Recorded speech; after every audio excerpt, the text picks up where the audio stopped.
Let's do the easy one. That's in the stomach. Yeah, easy one.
How much for this?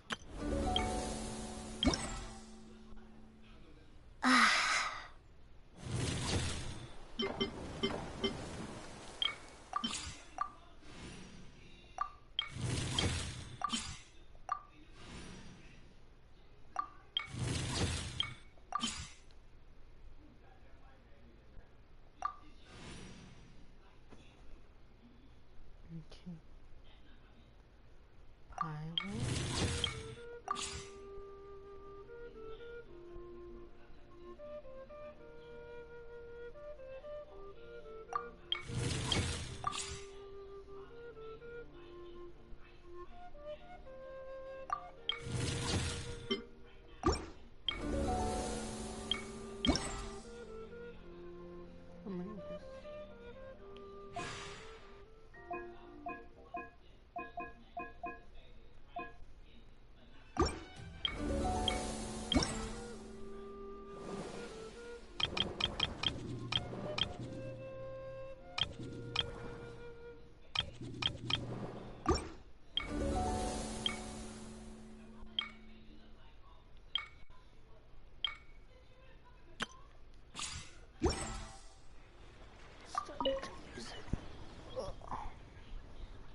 That's the hardest one of everything else.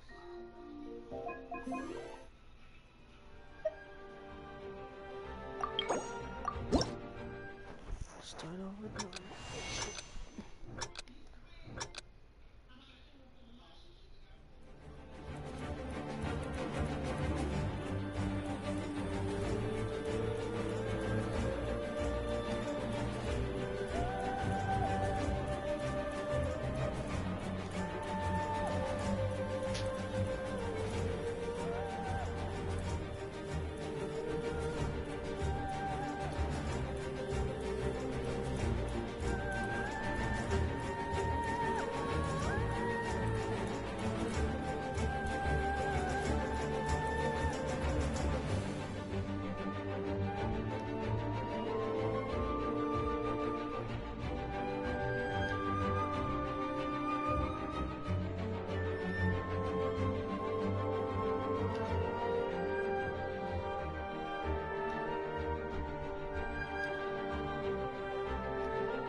I made it.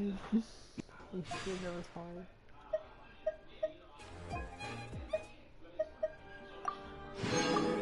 Probably was made it for something like that.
was best and go.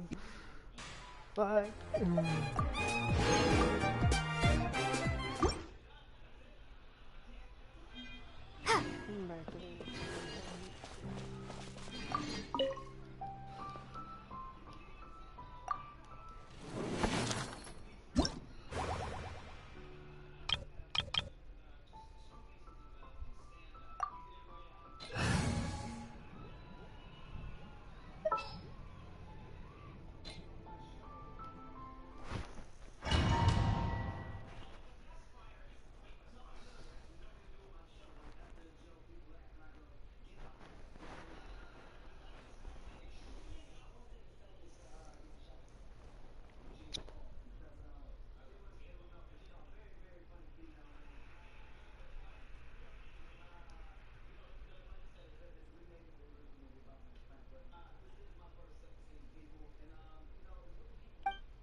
I saw correctly, it was.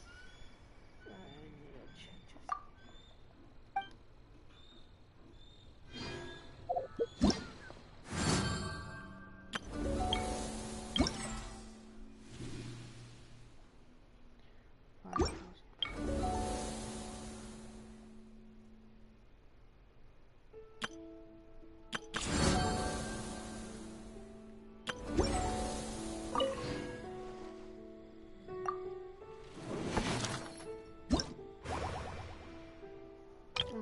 Told you,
I forget that one time.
Yeah.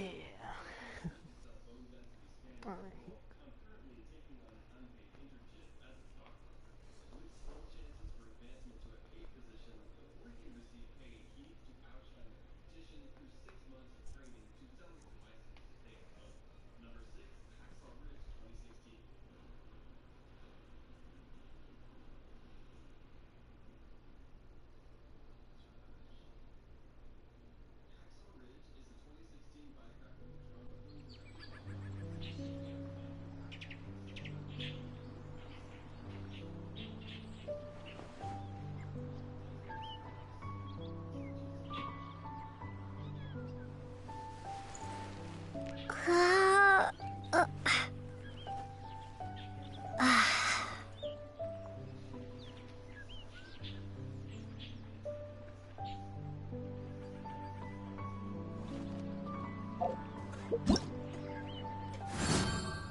Motion to compel!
I'll keep this close.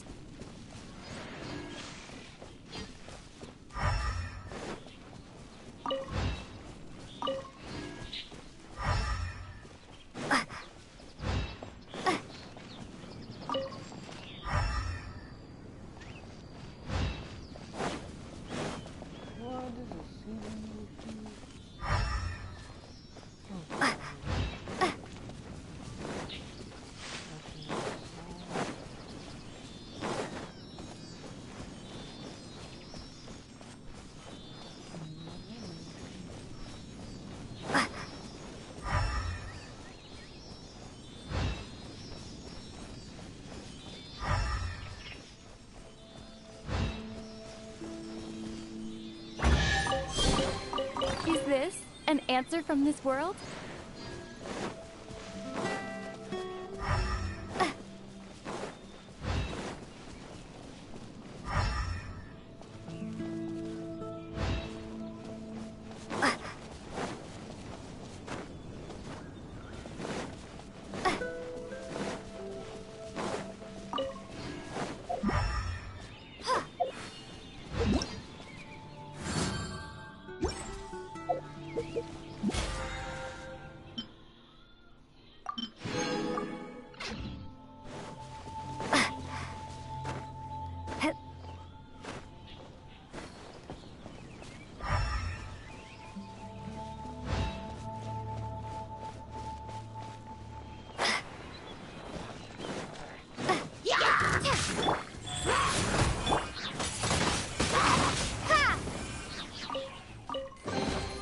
I'll keep this close.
It's nearly time for afternoon tea.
Ooh, man.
Today's no good for going out. Did I say that yesterday as well?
Almost close to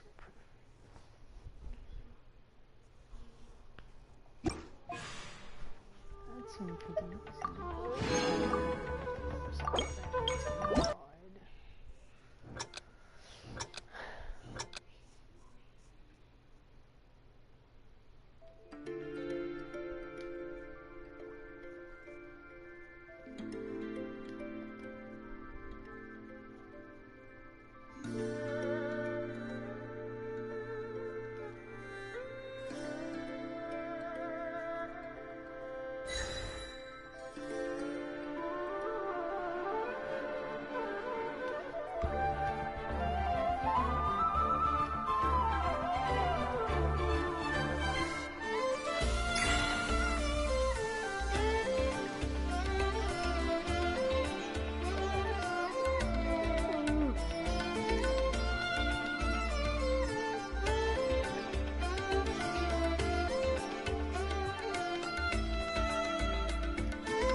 Whew, this is getting tired.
Oh, man. That messed up a lot of things. Ah, but I did it. Ugh.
Super cool.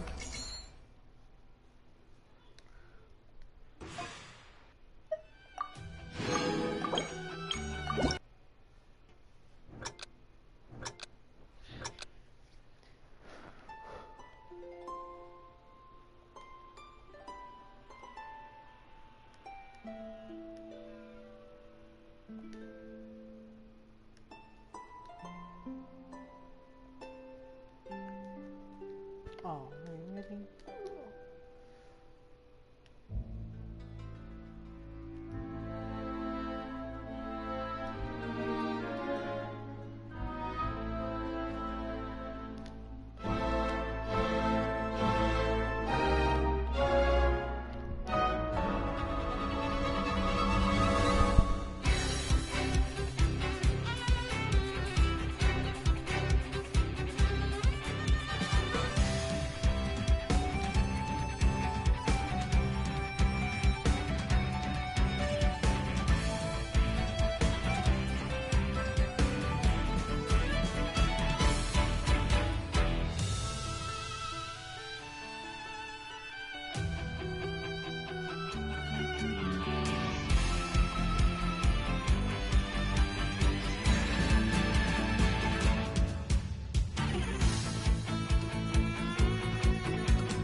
Tonight in 1962, a man named Tony Lichtallwong is working in one of the biggest nightclubs in New York.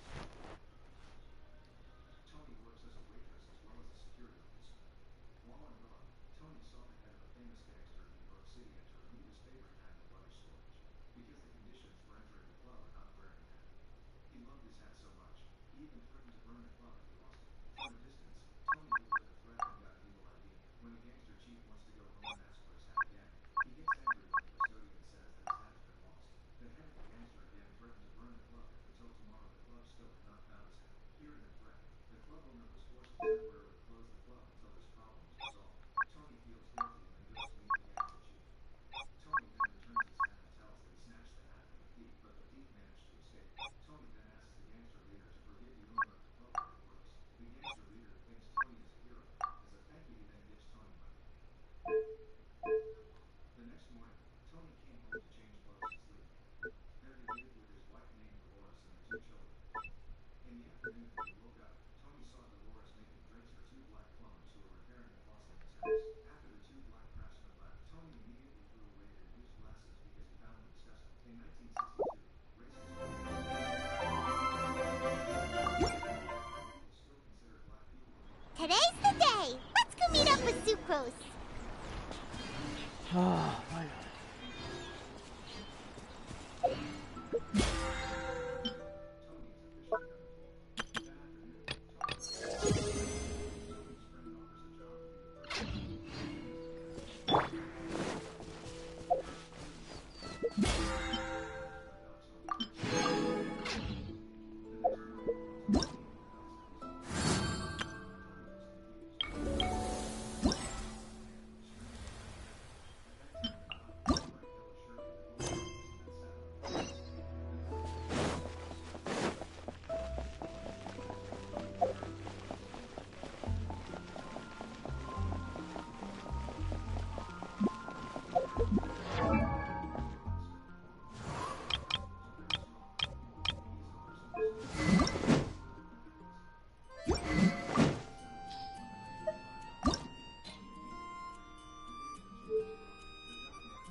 Traveler, Paimon. I only just arrived myself, so I'm still getting ready. Ah, and Kale just passed by a moment ago. She said she had some things to sort out at the inn where she's staying, but she'll meet up with us when she's done. Apparently, Tainari and Saino both went out, but she stayed behind because she wanted to help us. Not too bad.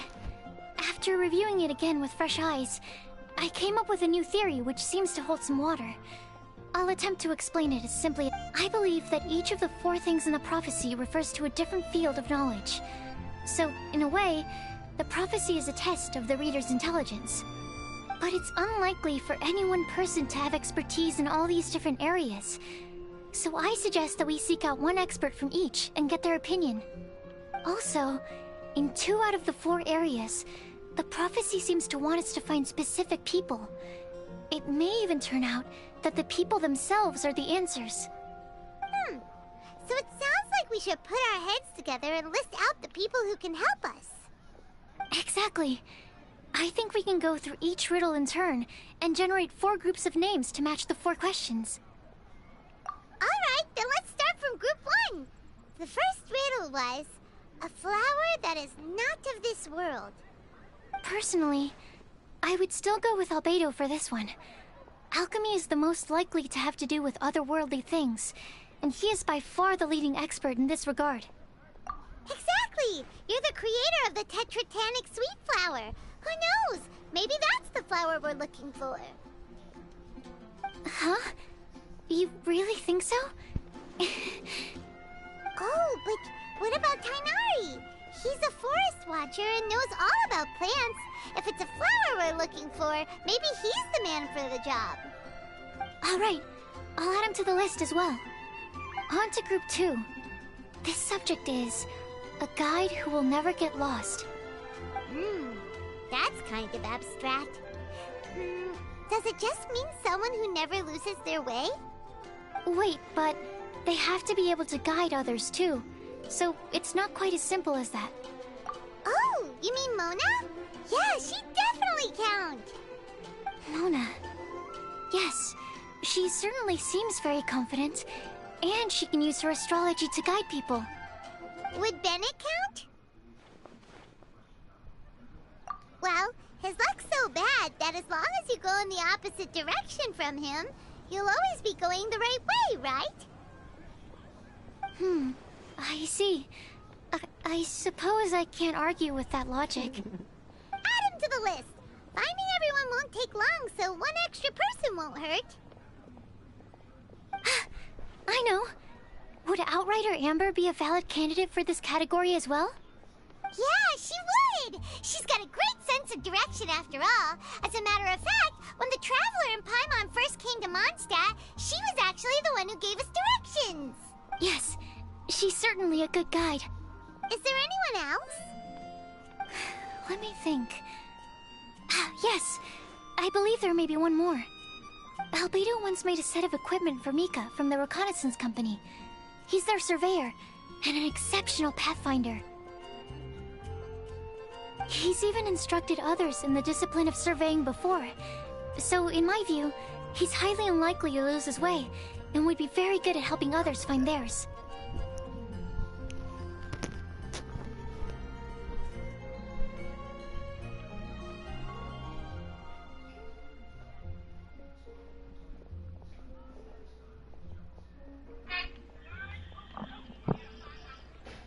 Hello? Hello, Internet. Now is finally the time. Has become a controversial topic of discussion.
Cool! Another one for our list! Wait, Kale should have been here by now. Wonder what's taking her so long. Sorry, could we continue our chat somewhere else?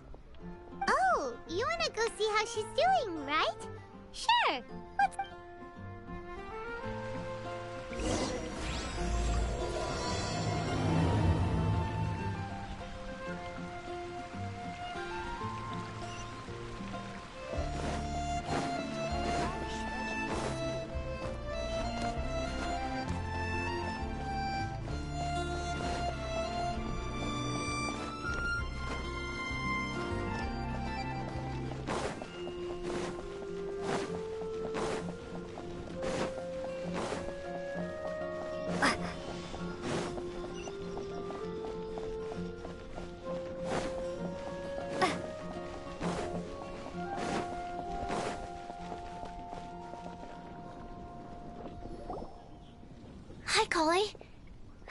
intruding or anything.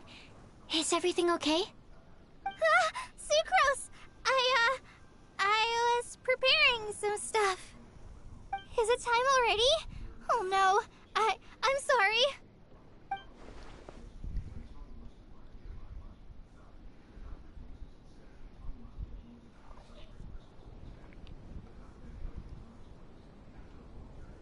Don't worry. The Traveler and I only just met up. We were just worried that you might get lost along the way, so we thought that we'd come get you. Thank you. I'm ready to join you now. How's that thing going?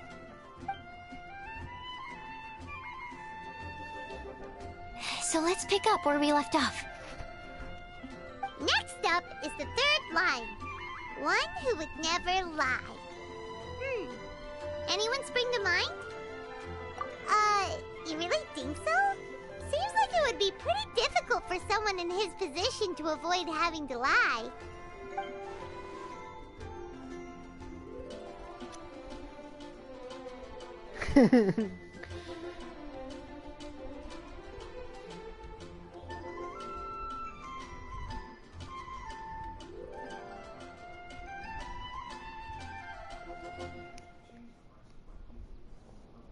Then what about Kaya? He's the cavalry captain and a rather popular figure, but... You think there's something fishy about him too, huh? Yeah, he's definitely a sneaky one. Bet he lies all the time. I can't help but agree with you there. There's the tone-deaf bard. But on second thought, he wouldn't qualify either. He talks way too much nonsense. Is there anyone else for missing? Acting Grandmaster Jean? She has a good name in that regard. But from what I know, she sometimes covers up the truth out of concern for those around her. For example, when Lisa loses track of time in the library and misses her patrol shift, Jean will come up with some excuse, like Lisa's ill today. Also, she sometimes makes up stories to get Klee to behave, like the one about the big monster that comes to catch naughty kids who don't go to bed on time. Do you think that rules her out? White lies are still lies, but do we really have to reject her because of some harmless fibs? It's not like she had evil intentions.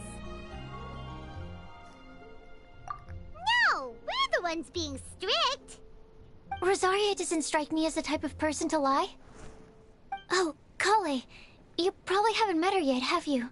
She's a sister from the church who looks, a little scary and not very sociable. She stopped by the alchemy bench once, a long time ago, and asked me about Albedo. I thought maybe she was trying to find him, for work or something. But when I asked, she just said that she was curious about him because he was so intelligent, and wanted to talk to his assistant to find out what he was like. A lot of people might have given a more tactful justification, but I could see in her face that she wasn't trying to hide anything. She was just very direct and straightforward. That's why I don't think of her as the lying type. Rosaria doesn't look like the sort of person you'd want to get into a fight with. Maybe she just fights her way out of situations that some people might lie to get out of. I can definitely see that. I've also heard the other sisters say that Rosaria doesn't even make excuses when she skips choir. She just doesn't show up. She's a tough cookie, huh? Let's put her name down. In that case, I think Sino fits in this list too. True. Lying's probably more trouble than it's worth for someone like him. Kinda like with Rosaria. Oh, and Paimon also nominates Razor. Bet he couldn't lie to save his life. I've also got someone else in mind. Noelle, the trainee knight. She's a very honest person. I don't think she'd tell a lie. Alrighty, write her name down too. Wait, there's one more person. You know, our long-standing staffer at the alchemy bench. Huh? You mean Timaeus? Yes, him. Truth be told, he's been love-struck recently. He swore that he wouldn't say a dishonest word or slack off until he succeeds in getting the woman he loves. Timaeus has a crush? Yes, that's right. Well, who is it? Do you know her? I've never met her. All I know is that she's from Liyue. Timaeus says that she's fun, has a great personality, and is very, very good looking.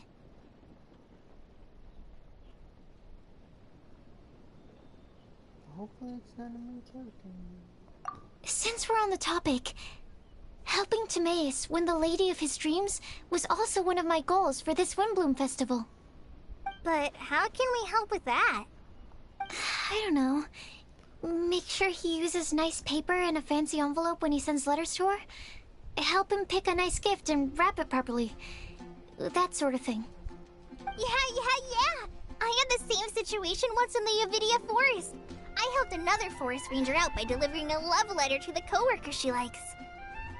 Yep, that sort of thing exactly.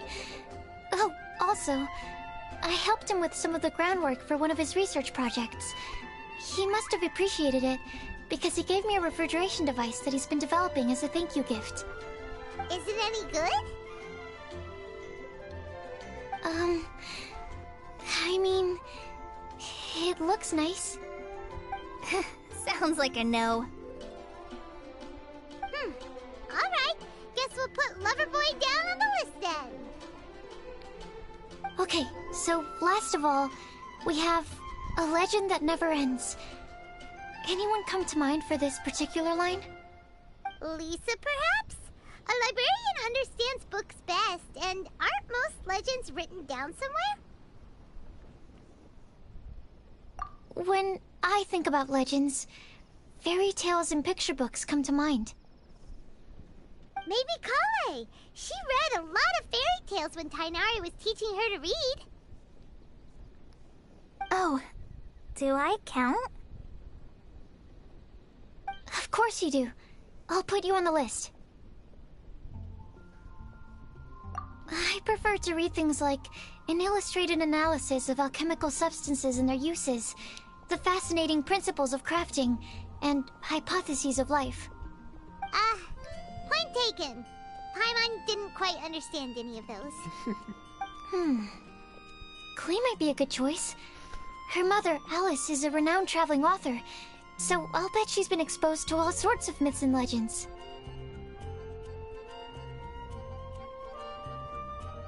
Alright then, Klee makes the shortlist. Well, that should just about do it. Next up, we should go and ask the people on the list about the prophecy.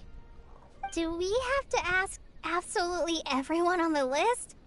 It seems like a lot of people. It is.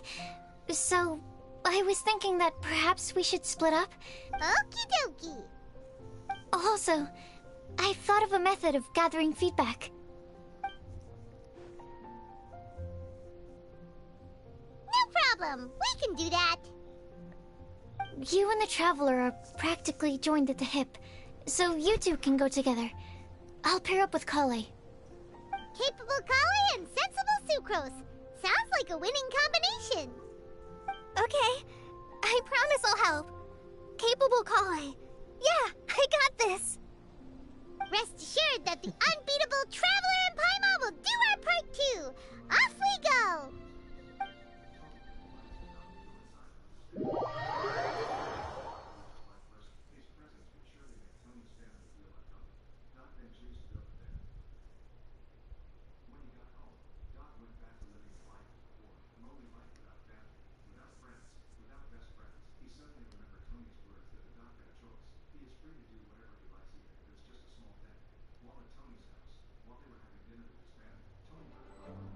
I plan on starting from the person with the most defined stronghold. So, let's go to the library. Lisa should be there. Stronghold. That's an, interesting word to use. Maybe den? No, that's even worse. How about layer?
justice and refrain from making a racket.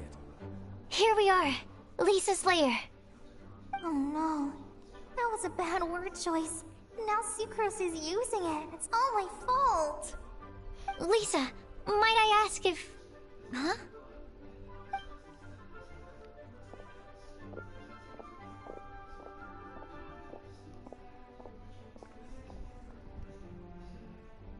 Sucrose. Kale. What are you doing here? I can only sucrose that they were Kale-ing on someone. At least that's as far as I know. Oh, please, just stop it with these puns. I beg you. Are you trying to win worldwide fame for unfunny jokes? Is Lisa not here at the moment? Surprising, isn't it? She went out. I'm afraid it's just us here looking for information. Except me. I'm not here for information. Like you, I came here for an abortive search for the librarian, who is also my academia senior. Oh, so you studied in the same darshan as Lisa? That's right. Her mentor in Sumeru was also my benefactor. We were both Spontamod students. Wow, that's cool. But wait, we're getting sidetracked. We came here to look for some information. Kale and I are investigating a prophecy, and we were hoping you all might be able to help. Oh? What sort of prophecy?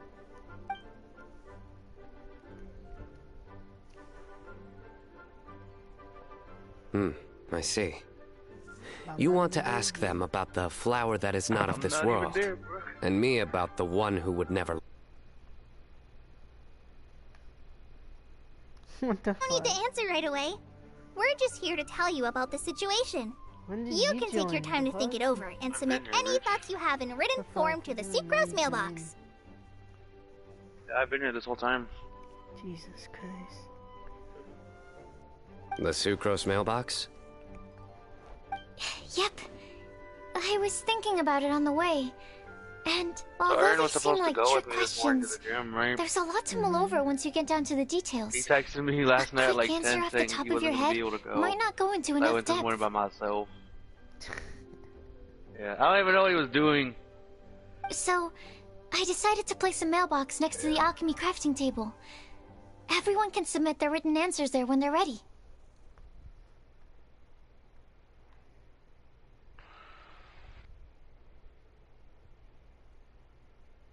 We don't have to call it the Sucrose mailbox, I though. might have to end up calling It in could to work just as well tomorrow be 'cause called the how bad my Sucrose arms and are. Kale mailbox. Or even the Totally Sucrose, honest, Kale, Traveler, and I'm playing the Paimon game mailbox. and I have to keep my arms bent. I can't fully extend them. Oh. Yeah, it hurts really bad. I think in this case, we can just go with your quick answer off the top of your head. Sounds like a good solution. Certainly more reliable than verbal discussion alone. Agreed. Certainly when it comes to discerning whether someone is a liar or not, you cannot simply take them at their word. Understood. Once we've had a look into it, we'll place our replies into your mailbox. Thank you all so much. Okay, let's tick them off the list and carry on working our way down. That poor Rook was just sitting Already in the done. corner. He couldn't do shit except for fucking die. I'm pleasantly surprised to see those two introverts getting along so well. Do you get the feeling that Kale's return to Oh, they Mondstadt brought back her- has emboldened her more contrarian side? Oop, gap. Yes, I'd noticed that too. Traveling and meeting old friends are both good for the body and soul. Yeah. And isn't rediscovering one's youth while revisiting old haunts a worthwhile pursuit? When I first met Kale, she'd never known happiness or youth. But things are different now. Her Elazar being cured was a huge milestone in her life. Kale is a very sensitive and introverted child. I'm sure you must have noticed that too, Albedo. From the time she's been in my care, I've observed that she's actually a very lively character by nature. But she had a very rough start in life, and it changed her. So, might I assume that your respective claims of looking for plants and artists in Mondstadt were just pretexts? I wouldn't say that. Both Kale and Genius Invocation TCG are very important to me. Would it really kill you to just say yes in this situation? Fine. Yes. We came out of concern for Kale. She's been back to Mondstadt of her own accord several times, but it has led to no significant improvement in her mood. Well, it won't hurt to give her some more time. I believe that Sucrose might be able to help her. Sounds like an extension of your own self-confidence as your teacher. You could say that. In a similar vein, I've heard that Sumeru scholars often build their social relationships based on their academic ones. Is that true? Above the leaf. I suppose it might look like that from your perspective. Sumeru society is something of a special case. The reason it is known as the City of Learning is because all of its resources are in some way linked to academia. As such, academic resources equate to social capital. It is not unheard of, for example, for people to build a family in order to pursue further studies. But the relationship between the three of us is not an academic one turned social. We've never even worked on a paper together for starters. Oh, so the academic paper is the nexus of the academic family. Interesting. I would think of us more as siblings. An equal and pure relationship, unaffected by academic considerations. As much as I'd prefer not to admit it, that statement is not inaccurate. I can understand that position. I have a younger sister myself, and it's only natural for me to be protective of her. What you describe fits the idea of a city of learning, as I imagine it. The family is where all social relationships intersect. As such, a family founded on common goals may actually be more stable. By the way, who's the eldest between you? Let's not go down this rabbit hole, please.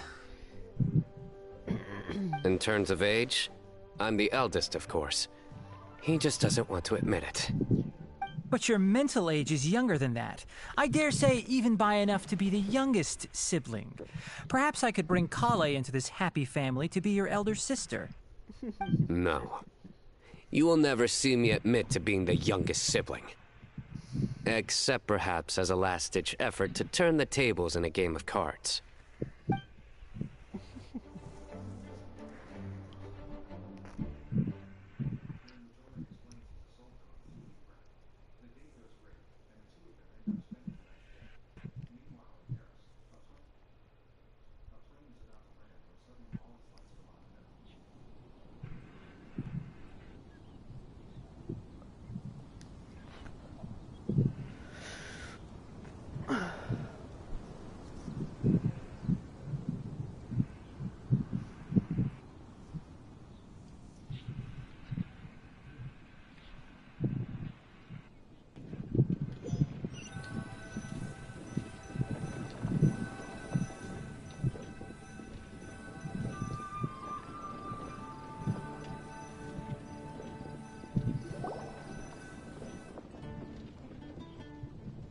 Guess we'll leave Kale and Sucrose to it. Fingers crossed all goes well for them. Now then, where should we go first? Let's try our luck at the bulletin board, shall we? A lot of people tend to show up there at some point in the day. Maybe we'll get lucky.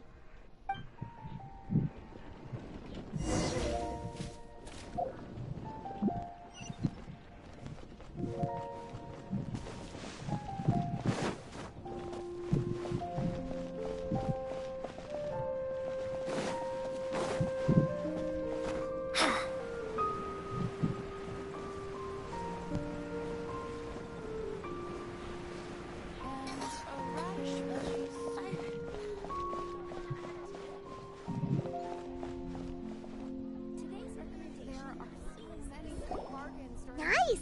Just as we hoped! There's a load of people here. Huh? Even Lisa's here. Hey there, Traveler in Paimon. It's been a while. How have you been? We've been doing pretty well. You look surprised, cuties. Is it because of me? Teacher is not at the usual place. Oh, please. It's not as if I'm glued to my chair. I like to get out for a little fresh air every once in a while. Mika's here today, so I thought it'd be a good time to introduce him to Bennett and Razor. They're all out and about quite often, so it's helpful for them to get to know one another. Hello, everyone. My name is Mika. I look forward to working with you. No need to be so formal. We've known them for ages. They're cool. Windbloom. Fun? Actually, we haven't gotten to the fun part yet. We've been busy investigating a prophecy. A prophecy? What kind? A good one or a bad one?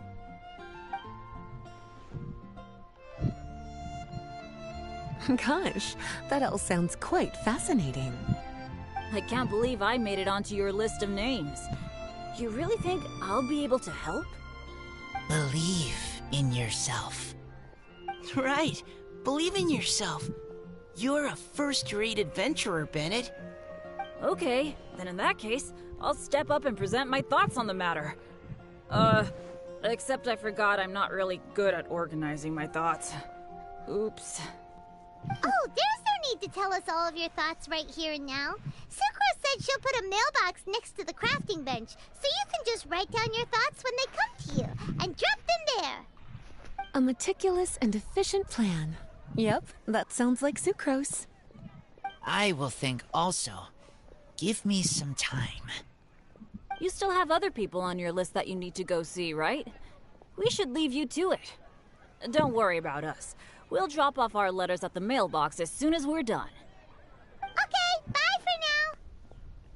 Let's head over to Star Snatch Cliff next. Maybe we'll be able to find some people there. And even if we don't find any familiar faces, you can see really far from up at the top. Maybe we can find people that way. Oh, you're working so hard. Do be sure to get some rest when you can.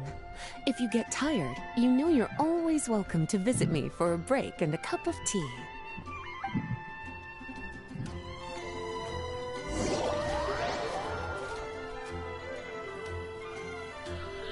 I got through that shit. I ain't gonna lie though.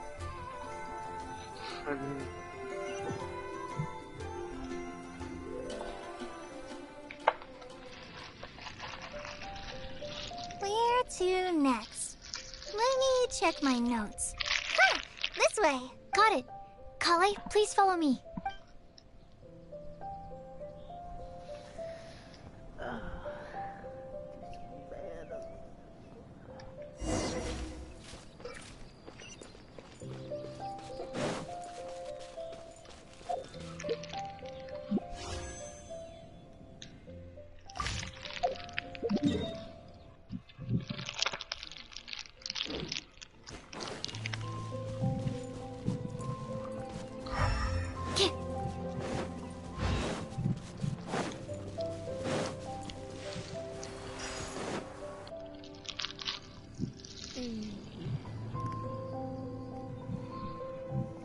Oh, it's our lucky day. There are several people over there. Amber? Wow, and Eula's with her too.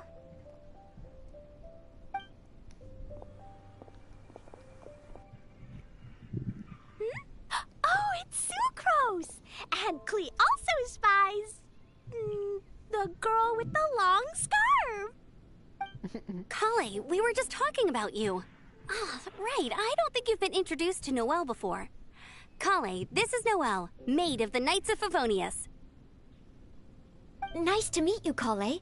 I missed you the last few times you were in Mondstadt, so I'm glad to finally meet you in person.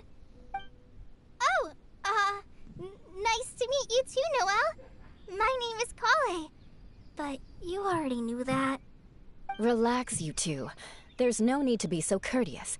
We're not on some kind of diplomatic mission here.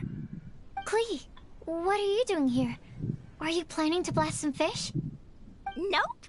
Klee's on patrol with the other knights. Huh.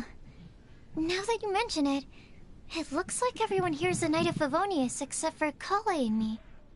I'd heard that there was a very young knight in the rings, but it's still a surprise to see with my own eyes. Kale, what do you do? I'm a trainee forest ranger in the Avidia Forest. Trainee? It means I'm not officially a fully qualified forest watcher yet. I'm still learning. Oh, you're just like me.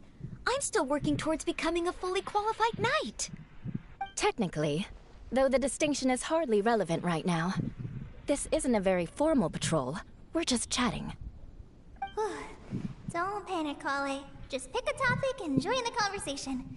Don't panic. Whatever you do, don't panic. It's just Amber and her friends. There's no need to be nervous. Let me guess. Were you chatting about the new guests in town? Yep. A few folks from Sumeru have come to visit, so we're brainstorming a few nice surprises for them. Amber! Sorry, At least I didn't say anything about what the surprises are. Oh no. How am I supposed to join this conversation now? What do I say to that? Speaking of nice surprises, we've actually had a fairly big one recently. What kind of surprise? Tell me! I'm saved. Secros has given me a lead-in. Now, I just need to follow on from what she's already started talking about.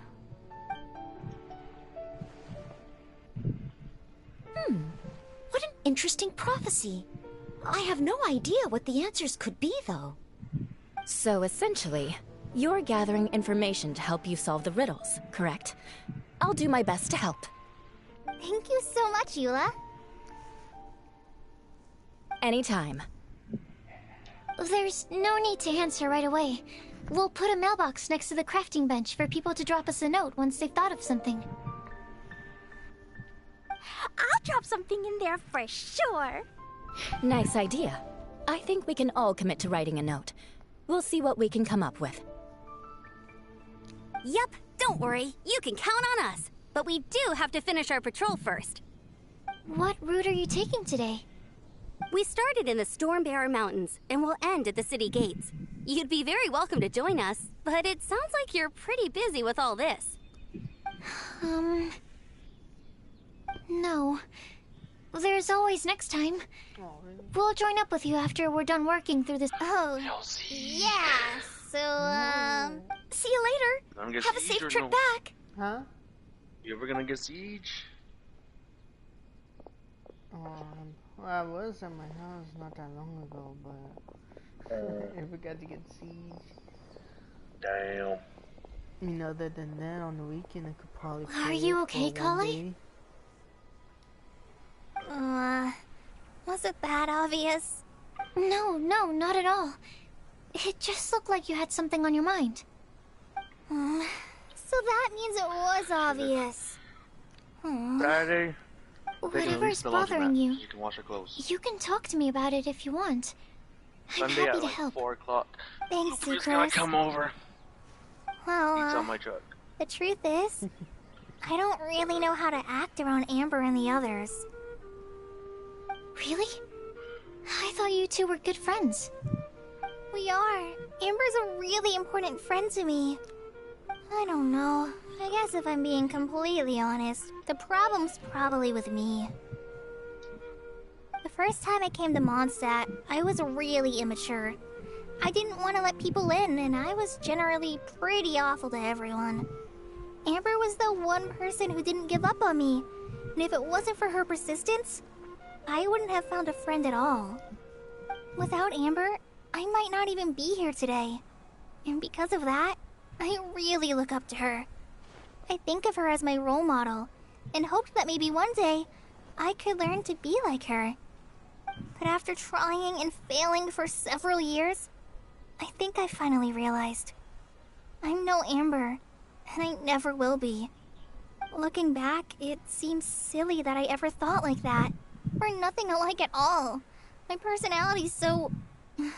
weird. I always get so anxious and I overthink everything. Aw, Kale, don't say that. Sucrose? Would it be okay if I told you a bit about my past?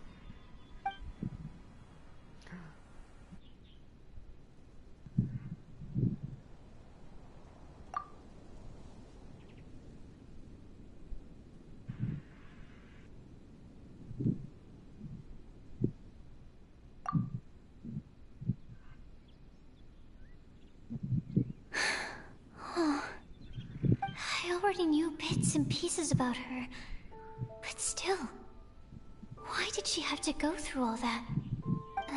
I'm sorry. We've only just met and I'm already dumping all of this on you. This is why I get so frustrated at myself. I'm always doing this. I get into a spiral of self-doubt, and then I end up having to find somewhere to vent it all out. No, it's fine. I'm really glad that you're willing to tell me all this. People don't open up about their deepest feelings unless they really trust the other person. Don't you think? At least, I think it's kind of an honor. And, I mean... You've probably noticed by now, but I don't have the best social skills either.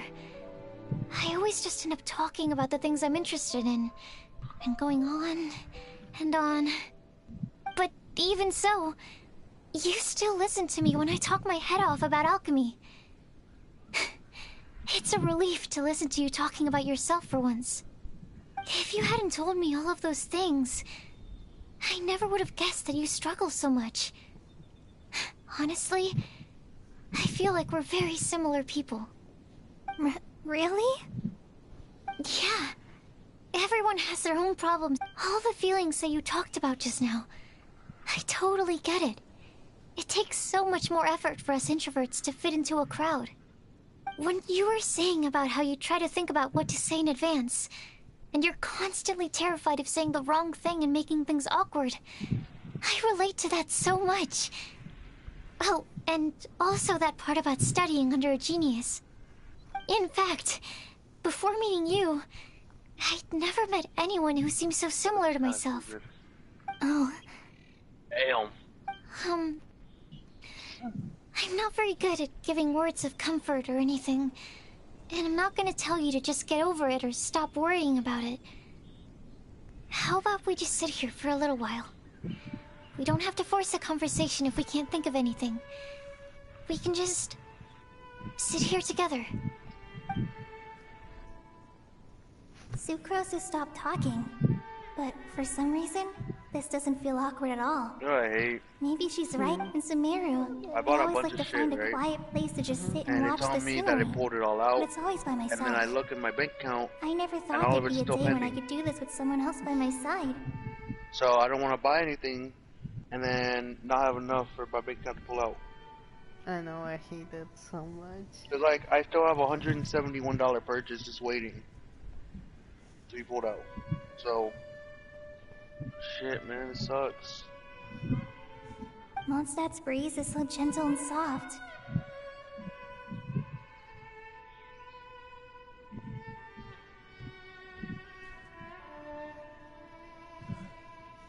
Hey, Kale. See that cloud over there? Doesn't it look like one of my test tubes?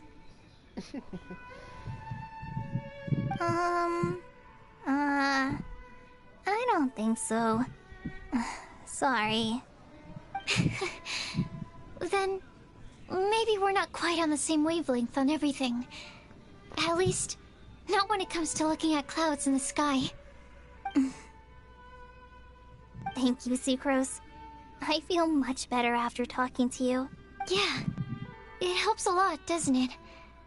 I also vent to my flasks sometimes. The next time we get the chance, I have to show you my Tetratanic Sweet Flower and my Tetratanic Windbloom. Wow, that's Your cool. Tetra... what? 2 of my favorite things I've made. They're really cool. I think you might like them. Oh, okay. Yeah, you'll definitely have to show them to me sometime. I brought some crackers with me. You want one? There's cheese flavor or tomato flavor. Sure. I'll try the cheese one. enjoying the scenery together. Shall we go play with them? No, it's fine. Let them sit for a while. We're not what Colleen needs right now. She needs a new friend. Someone different, who's never met her before. I don't get it. Is there a difference? There is. You'll understand once you're a little older, Klee. People can draw different kinds of strength from different kinds of friends. And right now, Colleen needs someone that's just not the same old me.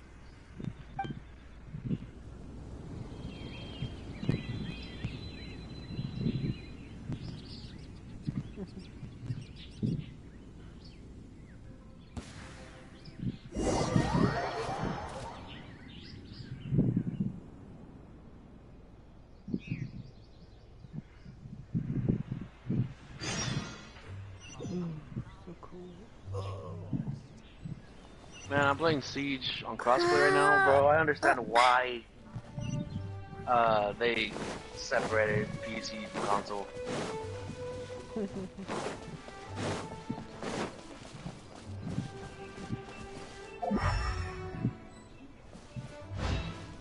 I just got one. I got one tap after I caught them. Life goes on.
Hopes we find someone we need here. Help! Oh, I beg you, please don't let go! Who's that yelling? Let's hurry and take a look.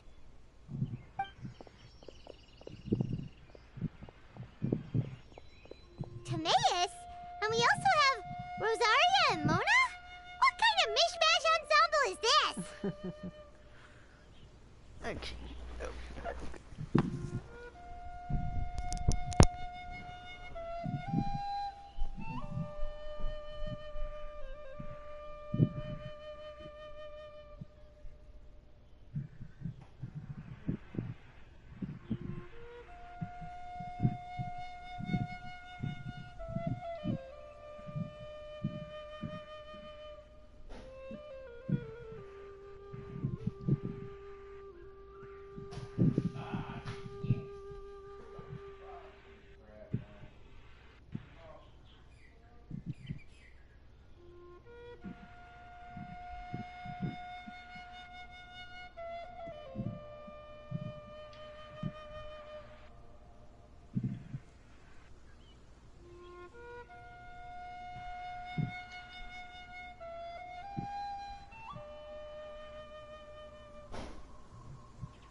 I'm not even on the clock, so I'm not even on the clock.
Ooh, PS4 on top. Ooh.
child.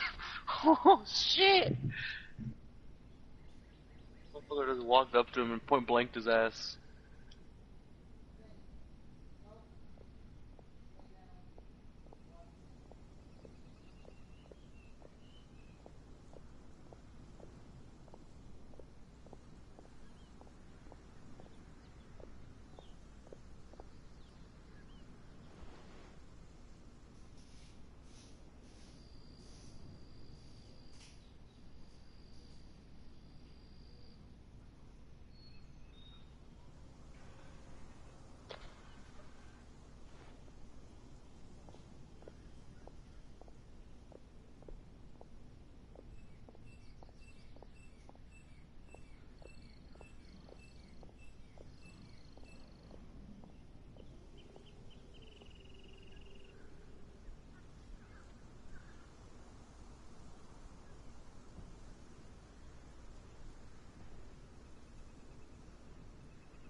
Here one. It's already like a diffuse.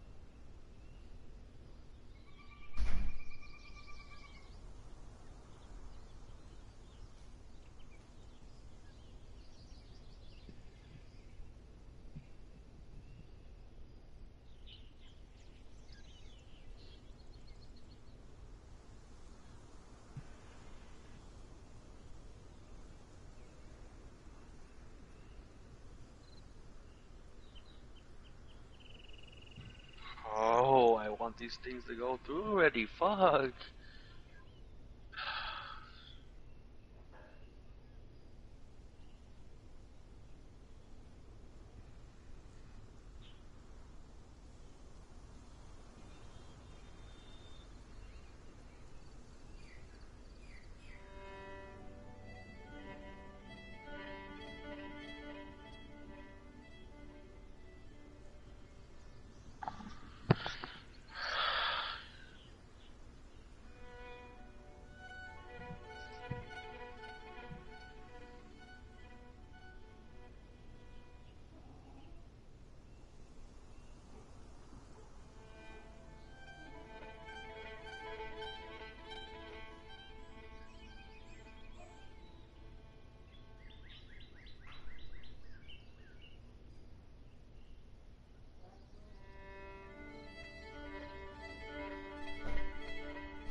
Damn, Zeke. What y'all doing? Y'all make Chinese out of him? Shit.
question. What kind of a motley crew is this? It's been a while, Traveler. Ooh. You two are looking pretty good. I trust you've been well. Yep, we're definitely faring a lot better than this poor guy on the ground. Hey, please don't rub salt in my wound. I really have been trying my best. Oh, you're one to talk. If this sister hadn't grabbed you in time, then you would have been seriously hurt, if not dead. I know. I really am grateful, miss. I can't thank you enough. Don't mention it. Just lending a hand. Quite literally. And had she not lent him a hand and pulled him up, he would have gone tumbling down the cliffside. What happened? Did Timaeus almost fall off the cliff?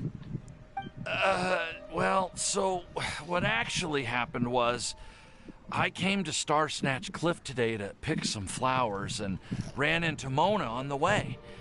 She took a look at her scry glass and advised me to turn back because it would be dangerous. But you still came up here anyway? Well, yes, I did, because there's something I just had to do. Oh, I hardly think giving flowers to your crush is worth throwing one's life away for. It's rare to run into someone with a death wish in this area. I don't have a death wish. I just didn't think it would really come true. I mean, when Mona said it would be dangerous, I thought I'd be fine as long as I watched my step cautiously. I'm sorry, okay? I was wrong. I'm telling you, I'm just here chasing the love of my life. Love-struck Mondstadters is what the Windbloom Festival's all about. Okay, that explains you. But why is Rosaria here? I was looking for a quiet place to escape the crowds. I wasn't planning on having to save a life along the way. So that's why the scryglass just showed danger instead of fatal danger. Very funny. Anyway, Traveler and Paimon, what brings the two of you to Star Snatch Cliff? Just trying our luck. We've got a lot of people we need to see today, so we've been all over the place. Actually, you're some of the people we were looking for. Huh?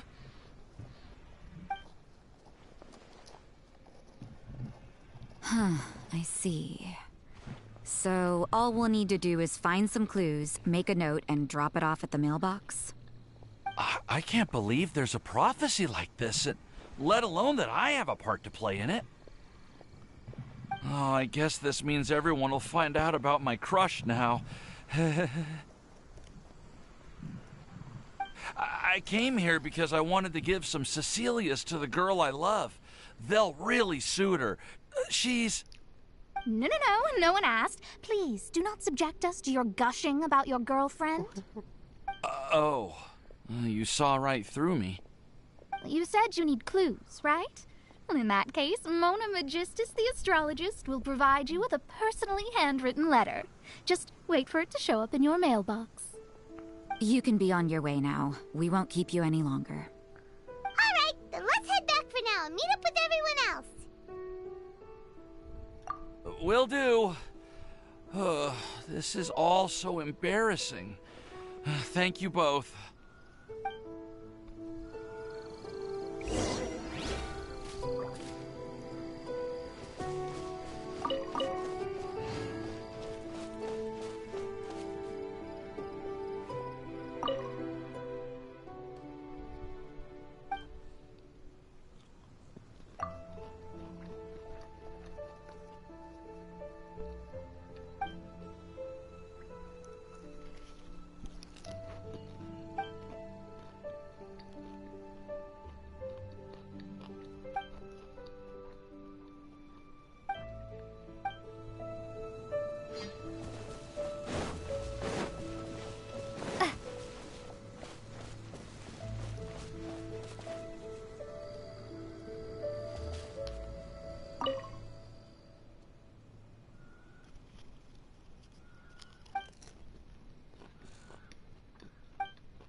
Arvin. My love.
We're back!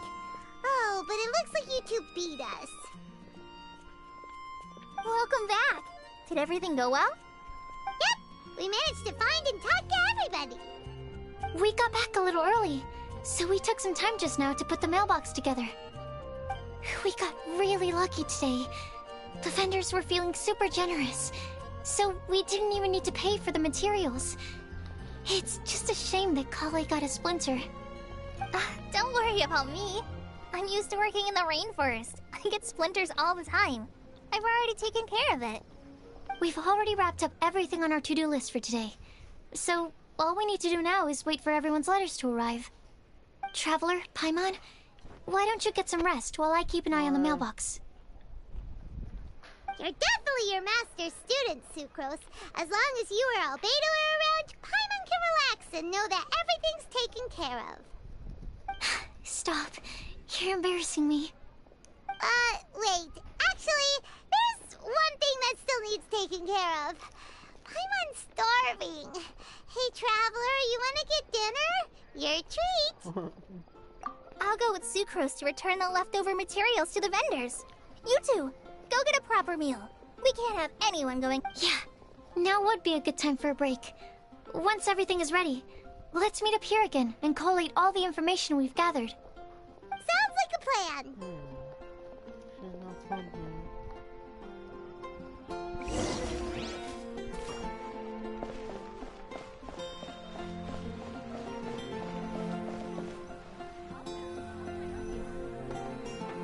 It's been getting quite busy recently.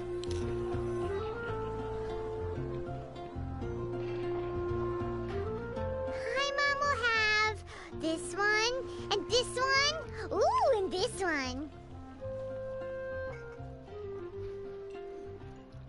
Hey, Paimon's really hungry! And don't forget, Paimon's also ordering for you, too.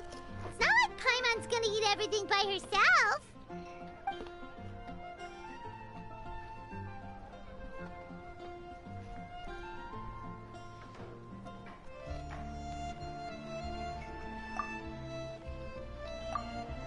Ooh, Paimon is super full.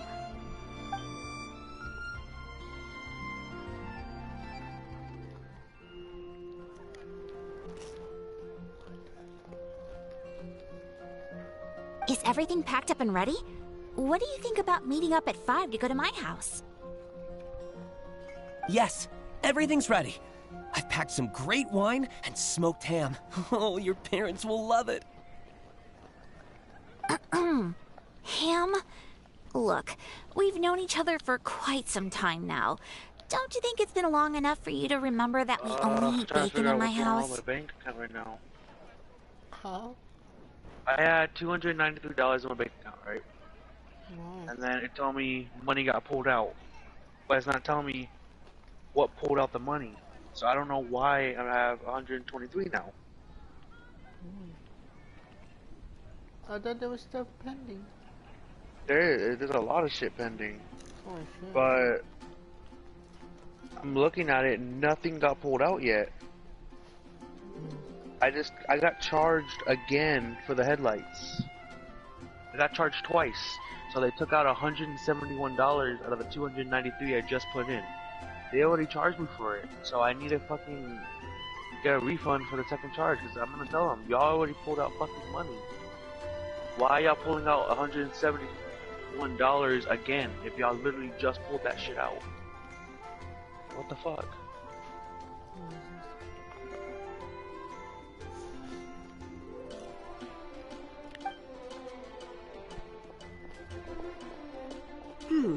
I must remember to get some milk today on my way home. Please, feel free to pay a visit to Cat's Tail anytime. Enjoying the scenery? Oh, Tone Deaf Bard! Are you here for some food as well? Oh, I can put something on your tab? Well, that's a pity. I already had a few drinks before coming here. I shall take you up on your kind offer another day. There should be no shortage of opportunities in the future. Anywho, you should be getting ready to thank me. I come bearing good news. What kind of good news? Behold!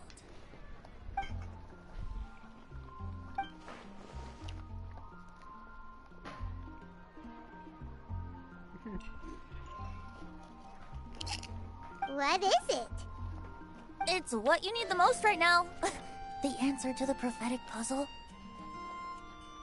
Simply head to the location marked on the map and you'll find the lantern you've been looking for. However, if I were you, I wouldn't just go and reveal the secret right away. As you've seen, a lot of people have been laboring hard to uncover the answer. A secret is like a well-aged brew. The aroma from the bottle is sweetest when revealed in the company of friends. Then it's settled. I'll leave you to your business for now. Feel free to find me for a chat again once you're done working through the prophecy. Also, if you have some time, we could organize another fast-track love poem class. Oh, you're starting that up again? I sure am. Nobody else has signed up this year, though, so the duty to learn falls on you. Anyway, see you later. Venti always looks so relaxed whenever we run into him. Paimon can't help but be jealous. Excuse me, if you don't mind, could I chat with you for a moment? Oh, who are you? You may call me Scarlet. Just like you, I'm a traveler visiting Mondstadt from another land. Mind if I buy you a drink?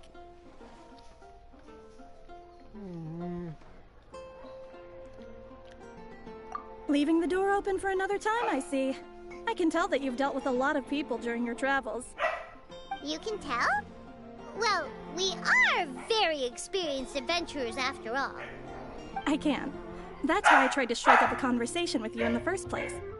I was on my way to go shopping earlier when I overheard your conversation next to the crafting bench. From what I could gather, you were trying to investigate a bizarre prophecy? Yep, bizarre is definitely the word. Don't you think it sounds just like the kind of story that would happen in Mondstadt? Anyway, that's why I wanted to ask you a favor. Not so much the prophecy itself, but Mondstadt as a nation. That's what I'm interested in. I was born in a distant land, but I have family and friends who once lived in Mondstadt for a long time. They said that it's a great place full of fairy tales and romance and recommended that I come for a visit. As it happens, someone I know has an anniversary coming up soon.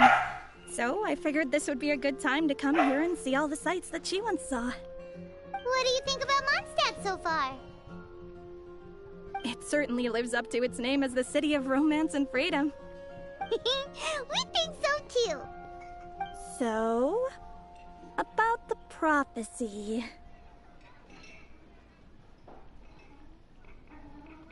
Thank you. You're very friendly. It's been a real pleasure to meet you. I'll leave it to you then. I hope you continue to enjoy the city and have a wonderful day.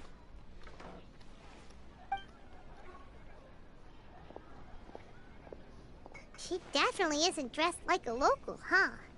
Where do you think her hometown could be? Please find me a flower that is not of this world, and a guide who will never get lost. Find me one who would never lie, as well as a legend that never ends. Huh? I never thought I'd have someone secretly following me, even in a free city like Mondstadt. Good day to you, miss.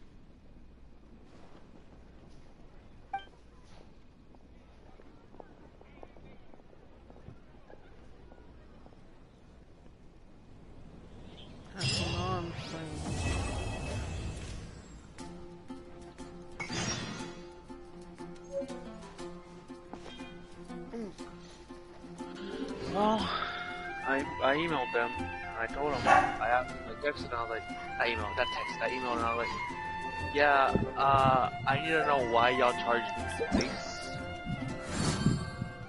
Because I paid $171 and y'all went ahead and charged me a second time whenever my order is getting shipped. I need to know why. Because I paid for it and they said we'll update you, and then I got an update on the order, and when I checked my bank account after I read the update, they pulled out another $171. So they pulled out $400 from my bank in total. Yeah, that's what I'm saying. So I need to get this fixed because that's a lot of fucking money.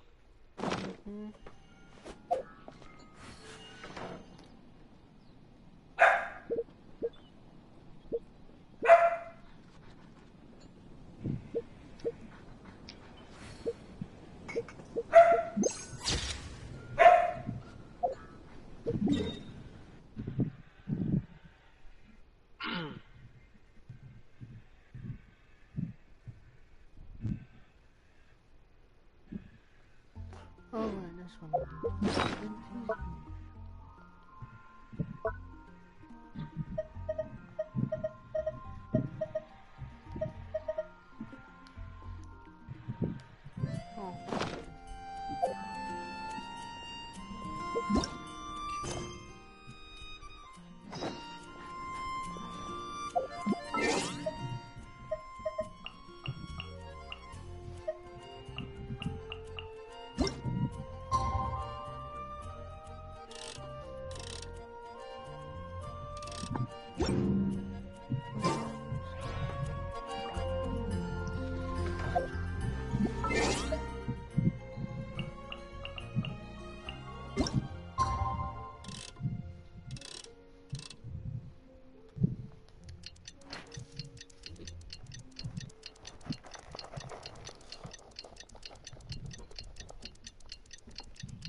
It's time! It's time! Let's go meet Sucrose and Kali at the crafting bench! Well, what are y'all doing to that poor dog? No, I think, no, this dog's like scratching itself a lot. I don't know why. Like, where? He's scratching himself? Like,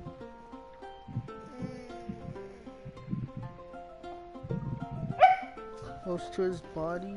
Hey, down, boy, down.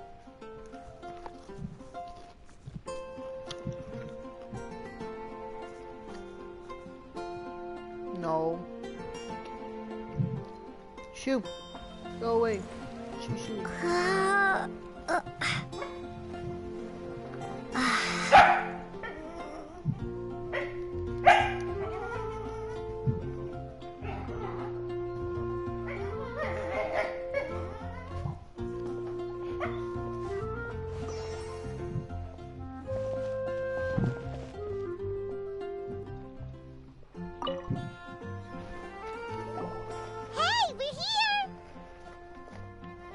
Traveler, Paimon. Great timing. We got a lot of letters in the mailbox, and I just finished sorting them into... Nice work! Well, the real work hasn't even started yet. Which batch of letters should we read through first?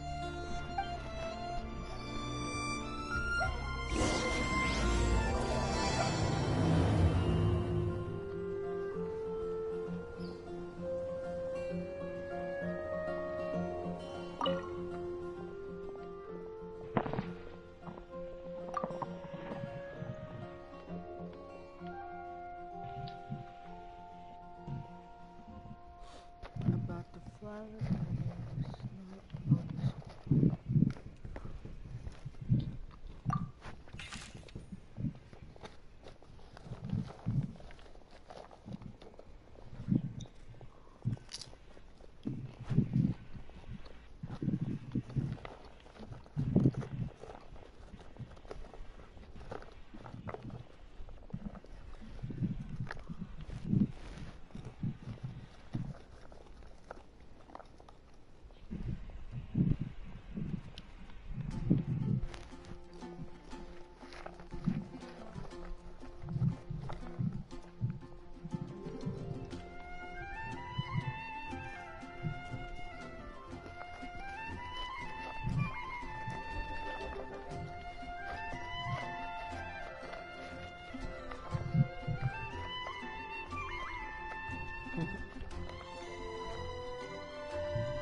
Okay, they fixed it.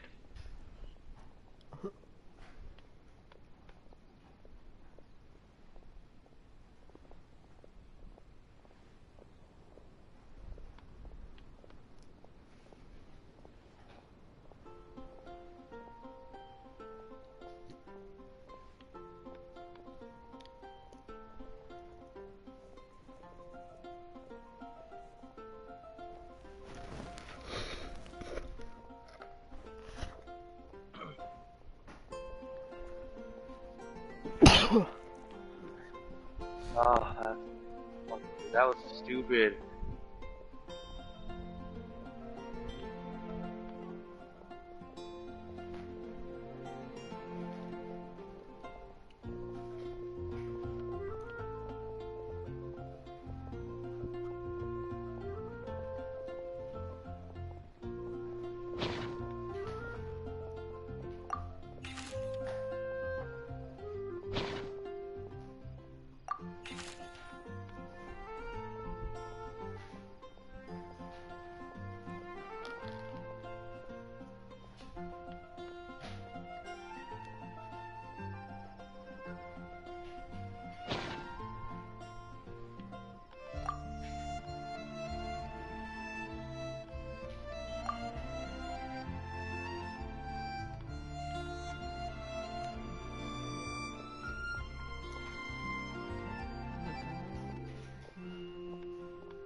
gotta take a shower first. Just a quick shower. See you later, man. Alright.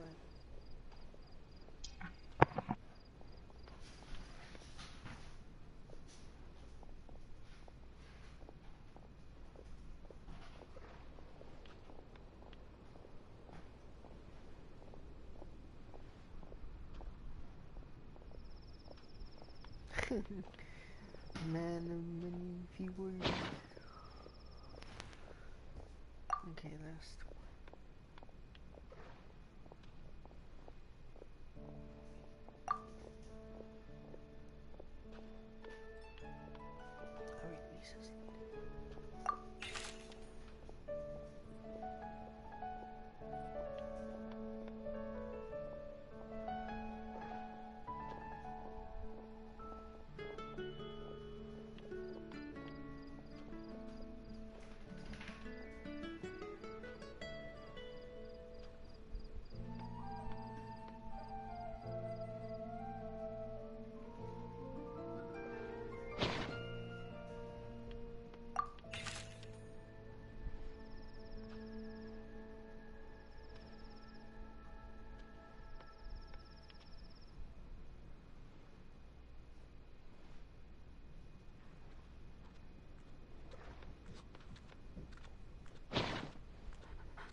Let me quickly summarize what we found out about a flower that is not of this world.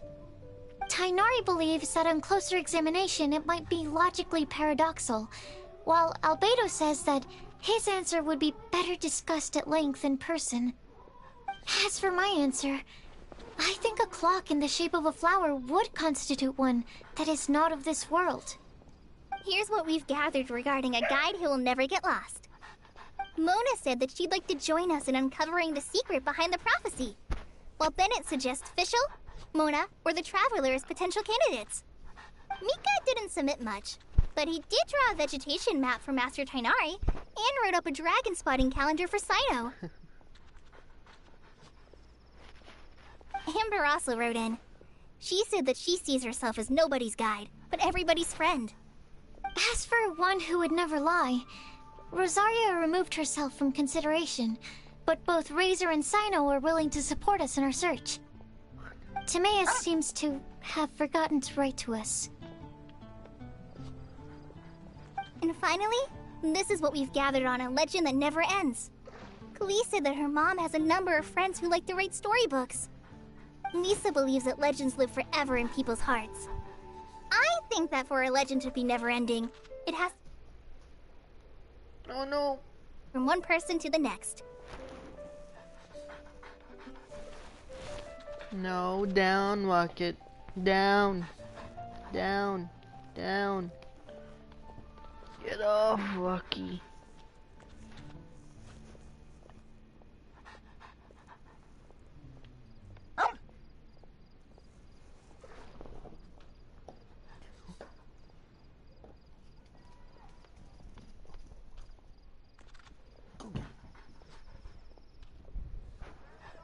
So, what are the answers to the 4 riddles then? You're really smart, Paimon. I bet you can figure it all out in no time.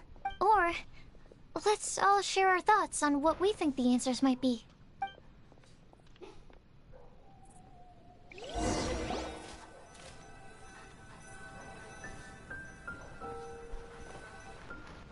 Wait! Wait for me! Oh, Timaeus! What brings you here? I'm sorry, I really am. The time just got away from me and I didn't get around to writing that letter. However, I'm happy to announce that I think I can be the one who would never lie. Damn, why wouldn't I see color? What the fuck? Huh? This is kinda sudden. Hey. Not that we don't trust you, No. Timaeus, but, could you elaborate a little? What's After you wrong, catch your man? breath? Lay down, Wee. Of course, of course. What? Your Inigo wishing there's a Do pad you right still there. remember the Your time food, there's a pad right there. You want food? collaborated it's in with the a restroom. certain What Miss do you Ying-R? want? Oh, you chubby bubble. Yeah, never mind. No. Hey. Bad Rocket. No. This is my couch, not yours. Go. No. No. Down. Down, Rocket. Leave me alone. Go to your bed. Stop. No. No. No. No. Go. Shoo.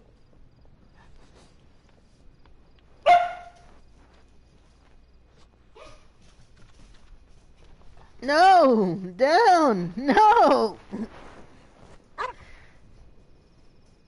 Go to the bedway. Go to bed.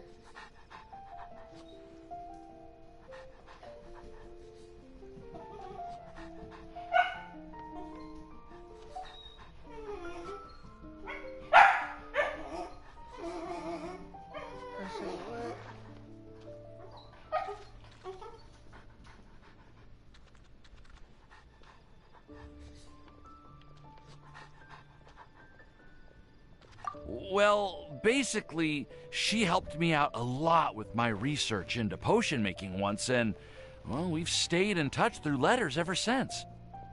Wait, so Ying is the girl from Lila that Sucrose mentioned earlier? We always assumed you were hard at work every time we saw you at the crafting bench. So you've just been writing letters to Ying the whole time? No, I mean, not all the time. I've done some work too. And anyway, our correspondence covers a lot of serious topics, like perfumes, potions, alchemy. Anyway, a few months ago, I made a vow to the heavens that I will be true to myself and never utter an insincere word until the day that I've managed to win Miss Ying-Ar's heart. So, at Star Snatch Cliff, you were picking Cecilia's as a gift for Ying-Ar? Well, that's right. The Cecilia flower is said to represent a once wayward heart, transformed by the power of love. I couldn't think of a better flower to give than that. I know full well that Miss Ying-Ar is far more knowledgeable than I in both the ways of the world and the ways of our craft, but I thought I should make the effort for once and put myself out there. Which brings me to the subject of the last few days and the Windbloom Festival. I thought it was time for me to invite Miss Ying-Ar to Mondstadt. But yesterday, Albedo told me that Sucrose has been working hard to help another girl achieve her dream. Huh? And when I went to take a look at our roster, I saw that she'd done my remaining work for me. I feel incredibly guilty. I've been spending all of my time in my own fantasy world while everyone else has been bending over backwards to help other people. How could I ever hope to be worthy of Miss Ying-Ar's love if I'm so selfish? Oh, Timaeus. And that's why I've decided to join you. But then what about Ying-Ar? Yeah, haven't you been planning this for over a month now? You said you were gonna invite her to Mondstadt. Well, yes, I did mention in my letters that I'd like her to visit, which is why I just sent her another gift with my hand-picked Windblooms, along with a handwritten letter. I explained that a matter of great importance has presented itself, to which I must devote my full attention for the time being. As soon as it's resolved, I'll make haste to Liyue to pick her up in person. I made sure to package the gift and letter with the greatest care. All I can do now is hope that she'll understand. Point being, please know that I sincerely want to support you in this endeavor. Plus, I think I'm an honest person. As far as I recall, I don't think I've told a single lie in my life. Well, you certainly convinced Paimon with that speech. Don't worry, Timaeus. We won't let your determination go to waste. Thank you, Timaeus. Thank you, everyone. I promise to do everything I can to help. Okay, so it looks like we found our one who would never lie. Great! Let's keep it up. On to the other three. No. Get. Okay, Paimon will do the honors. Get. Ahem. We have with us here the flower, the guide, the legend, and Timaeus. Huh? Why did you only say Timaeus' name? You should say my name, too. All right. We also have Klee. That's me! With Klee here, this all somehow feels like we're getting ready for a field trip. Well, there's nothing wrong with a more relaxed atmosphere, is there? Of course. We will soon see if my hypothesis has any merit. Actually, I'm still feeling a little nervous. Me too. But weren't you all fired up just a moment ago? Yeah, you're right. Okay, let's do this. Actually, I'm a little worried too. Deep breaths. Deep breaths.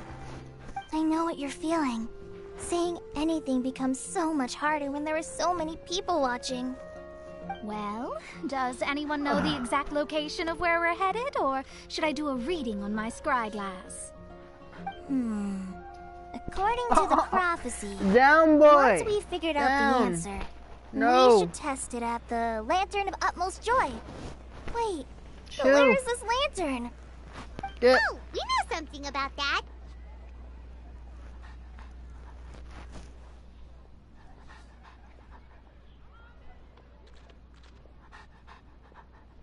What? No, leave me alone, buddy. Wow, that's amazing. You really know how to do everything under the sun. Then we'll let you lead the way. No, these are not food. No, they're toys. This is it! We're off to find the sacred location Stop. of the Lantern of Utmost Down. Joy. Down, Rocket.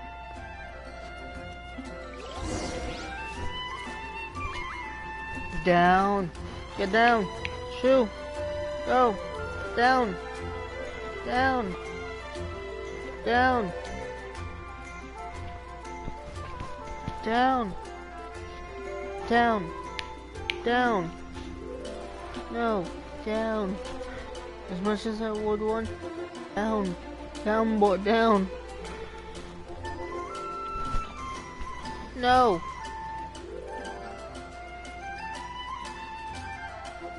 Go to your bed, man.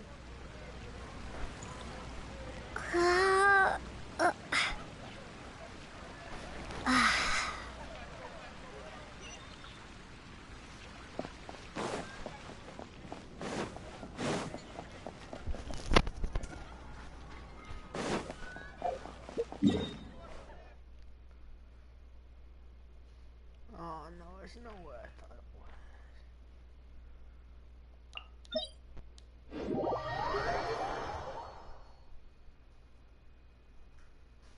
Hey, no.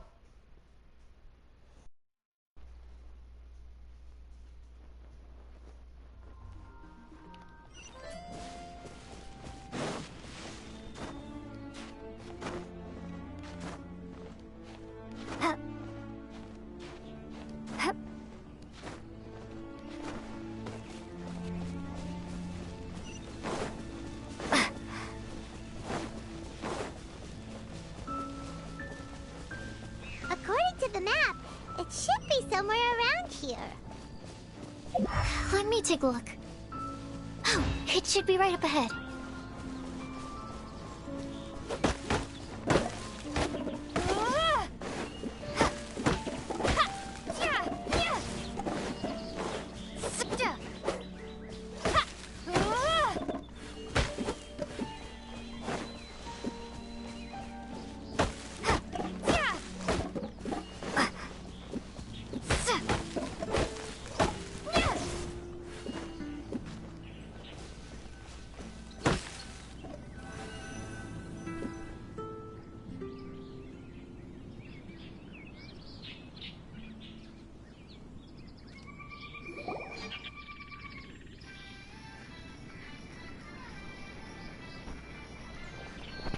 Aww. I don't see any lanterns here. Hello? Okay, I'm going.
Now that I think about it, the prophecy didn't say anything about what the Lantern Utmost Joy actually looks like, right?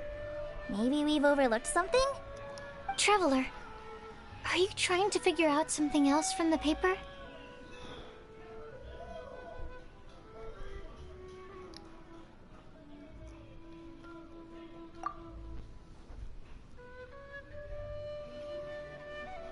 Paimon's reading too! Huh? It says to look up. But there's nothing above us! The wind didn't trick us, did it?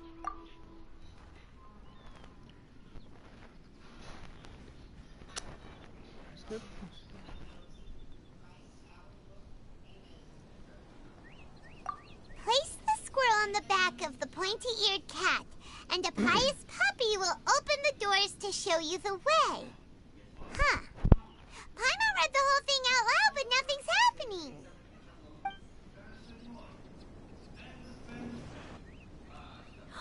Look! Look! The wind is blowing!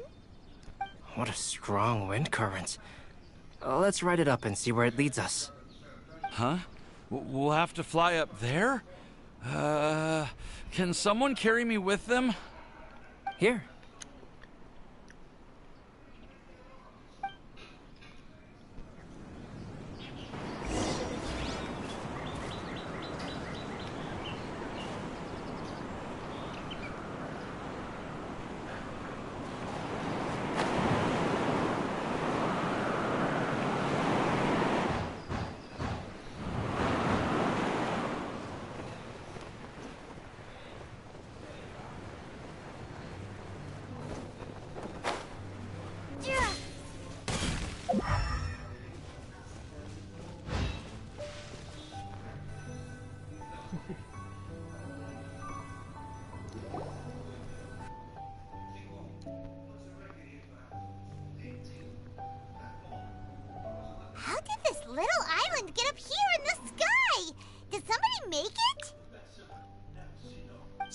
safe. I've been jotting down our entire route here.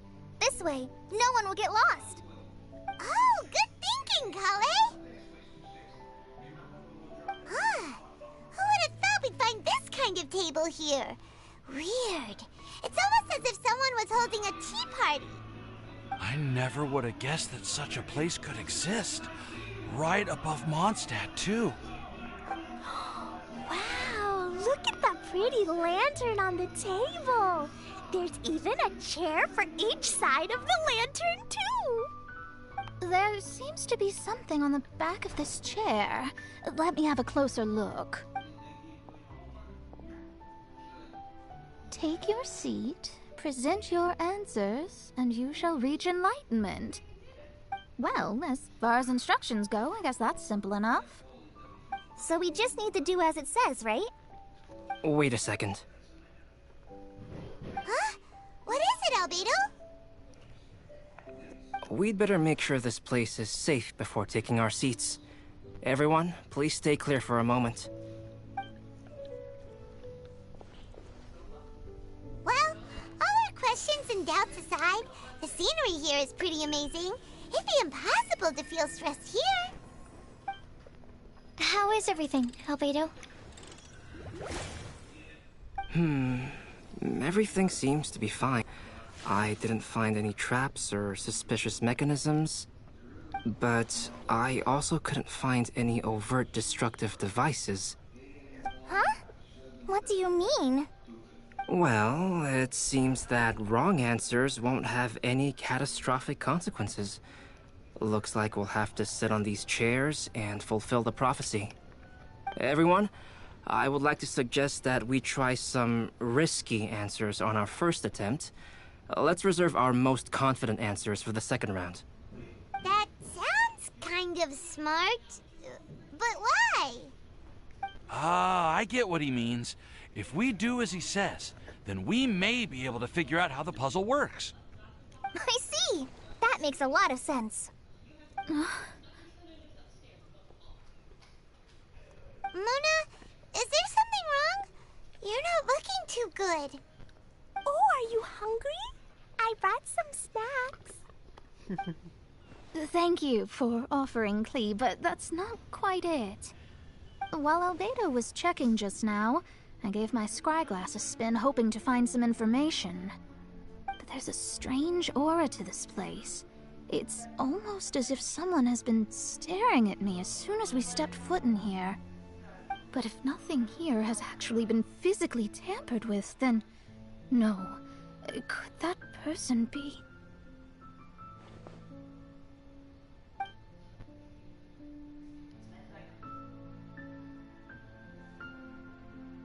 What do you mean, Mona?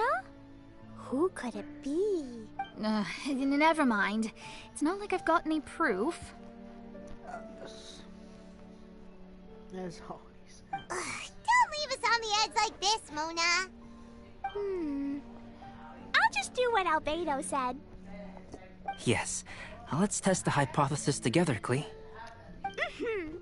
Come on, join us, Mona. Oh, all right. Okay, then I'll answer the first question. If someone were to ask me to find a flower that is not of this world... You can do it, Sucrose.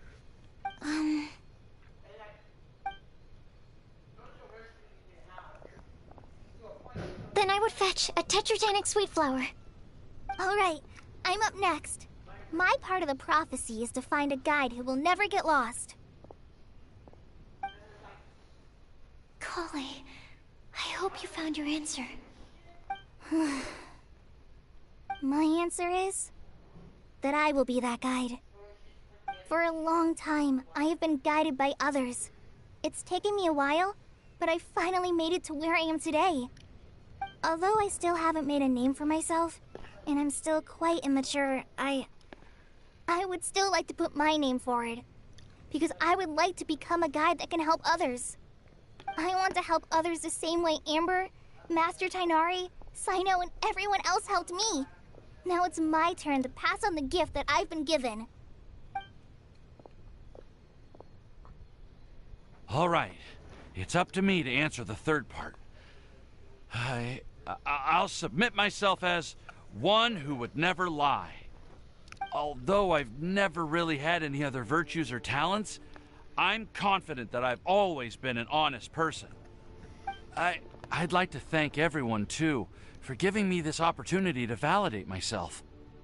And last but not least, I will answer the final part of the prophecy.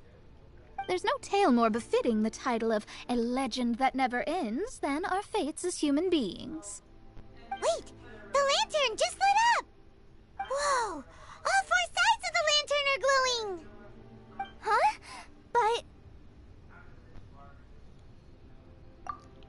Kale, could I ask you to stand up for a second?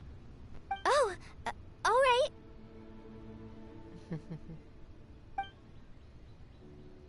Huh? What's going on? Why is it lighting up regardless of who's sitting in the chair? Didn't it say we have to answer all the questions correctly? It's pretty clear now, isn't it? We've just proven that there is no right answer for this prophecy. No right answer? But how could that be? Although the instructions had come from an old and enigmatic prophecy, it is in fact nothing like the ancient mechanism that we had all imagined it to be. I believe the lantern only serves as a simple signal. And to think, I never expected you to actually find this place. What? There's someone else here? We meet again, traveler. Hey! You're that Outlander we met the other day at Good Hunter! Don't tell me this is It's all thanks to you that I was able to find this place. Good thing that you were too preoccupied with the prophecy to notice someone tailing you from the shadows. Oh, is that so? Then, why do I spy yet another person following in your shadow? Wait, really? There's no need for pleasantries. You should know I'm here for you. Is it just because I'm a visitor from abroad? I was there when you snuck your way into Marjorie's place. Huh. So you had your eyes on me even then, huh? That was 2 whole weeks ago, you know. It's hard not to notice you when I'm on duty every day. All right. In that case, I'll admit it. I was the person who slipped this prophecy into the storybook. Huh? But why? Then, does that mean this wasn't a real prophecy after all? Don't worry. Even though you probably have plenty of reservations about me, you can be sure that the prophecy is genuine. In fact, many of you here today may have heard the code name of the one who left the prophecy to me. She hailed from an ancient assembly of powerful women, each of whom used a single letter to signify themselves. Who would have guessed? It seems that power was indeed left behind by the old hag after all. Ah, so you're B's student. It's an honor to meet you. I am Scarlet, the successor of Jay. Well, what are you talking about?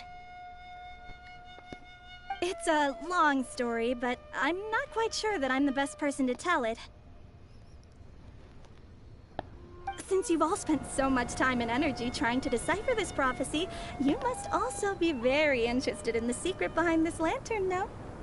The lantern has already been lit. Now then, please allow me to disturb your happy peace. Huh. Why did this little thing just light up? How strange. Hello? On the other side of the lantern. Can you hear me over there? Mom? Oh, I hear many youthful voices. Madam, I am Scarlet, the successor of Jay. Oh, since we've last gathered, Jay's successor has already become so reckless and bold. Unbelievable. Wait. Why are you talking just like the old hag? Old hag? Who would dare say that? Is that Mona? Who are you? Who dares imitate my master? And what of imitation and mimicry? It has always been a fool's errand to mimic and learn from humanity. Aunt Alice, I'm here too. Mom, why are you trying to talk like other people? So I see everyone's here. Well then, my warmest greetings, everyone. Miss Alice, why would you... Well, it's been many years since this lantern last lit up. You can't blame me for thinking that one of the old friends from my youth may have decided to catch up again. Huh? Why she sounds so coy all of a sudden? And if I recall correctly, we left this lantern in the care of the Animo Archon Barbados. You must be commended for uncovering an artifact entrusted to the god of wind himself. Tell me, are you sitting around my beloved tea party table? It's a really long table. Oh, so you are. I suppose this means even the Animo Archon has granted you entry to this place. Was all of this Scarlet's doing? Wait. Paimon's completely lost now. So what was this assembly you were talking about earlier? Oh, Miss Alice, would it be all right to leave the explanation of that to you? Well, you should be rewarded for making it all the way up here and activating the lantern.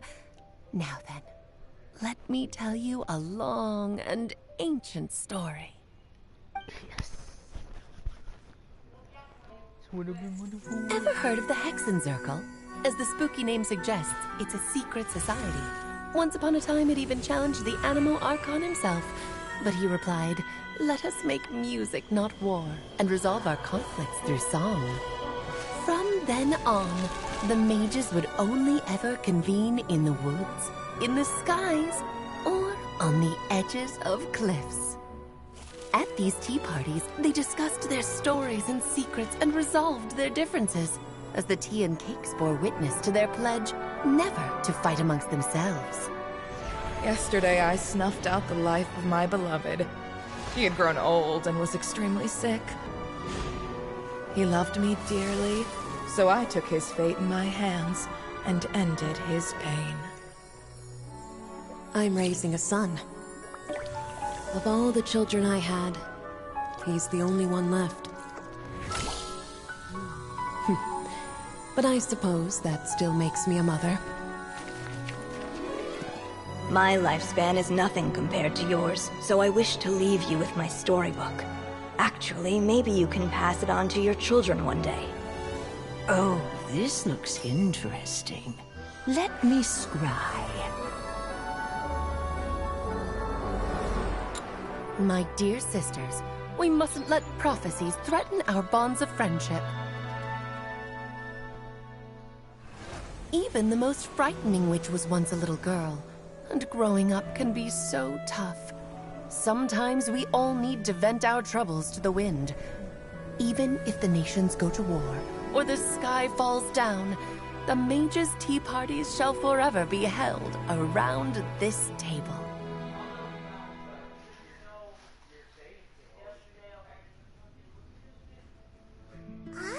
So this is where the legendary mages held their meetings. That's right. We often met here to chat and have tea. Then, what about the part saying that if we light the lantern of utmost joy, we'd receive a supreme blessing? About that. I never expected anyone other than Jay to actually read the full contents of that prophecy. It's a little embarrassing. The truth is, that prophecy was actually just a letter that we sent to Jay as a group the day before her wedding. So it was indeed written by all of you. I must thank you for resisting the urge to immediately reveal the truth to everybody, Albedo. Knowing you, you probably figured out everything the moment you laid eyes on the message. No, it took me a little longer than that. A flower that is not of this world, a guide who will never get lost, one who would never lie, and a legend that never ends. These 4 descriptions signify 4 individual mages. When a member of the organization had to leave the group to spend the rest of her days with her beloved, the other mages would write down this prophecy and send it to her to invite her for a final get-together. A flower that is not of this world signifies, of course, Flowers that do not naturally exist in this world. This is the signature of our full name, Rhine-daughter, also known as Gold. If there's anyone in this world who could create a flower species that does not yet exist, it would be her. The guide who will never get lost is N, otherwise known as Nicole. You may not have encountered her yet, but she is a truly extraordinary woman who has made this world's direction and order her subject of study. Some of you may be fortunate enough to have already heard her voice. Like a prophetess, she will only speak to guide people toward the truth when a change has occurred in the world. She has a tendency to suddenly speak in someone's mind without any warning.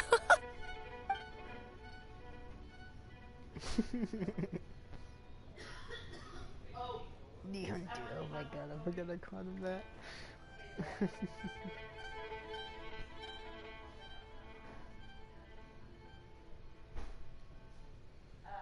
If one day you would be unfortunate enough to run into a truly dangerous situation, she may use her voice to guide the way forward for you.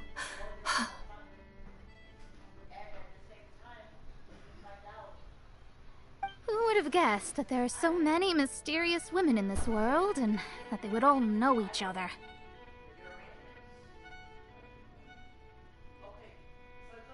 The one who would never lie is me.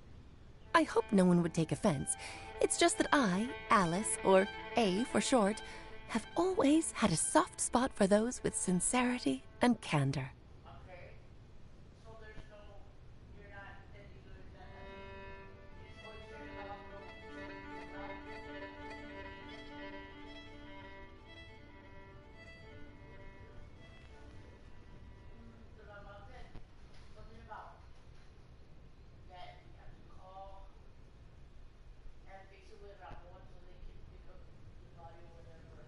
As for a legend that never ends, you may not know M in person, but you've likely encountered one of her works.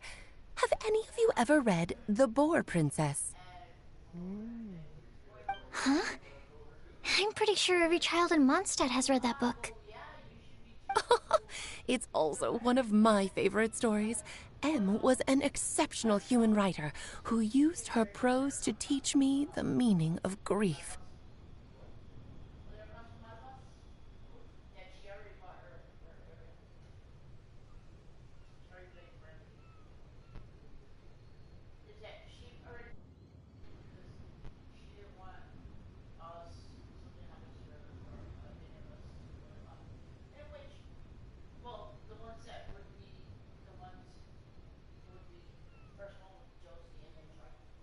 Don't you think such a person would deserve a seat at the mage's table? Paimon's getting more and more lost. It may sound hard to believe, but I can attest to everything that Alice has said. Jay was also a mortal who aged and passed on, leaving her title to her students and followers. Alice, you've never acknowledged any of Jay's successors. It's now been centuries since the first of us took on her mantle. I've always wanted to meet you.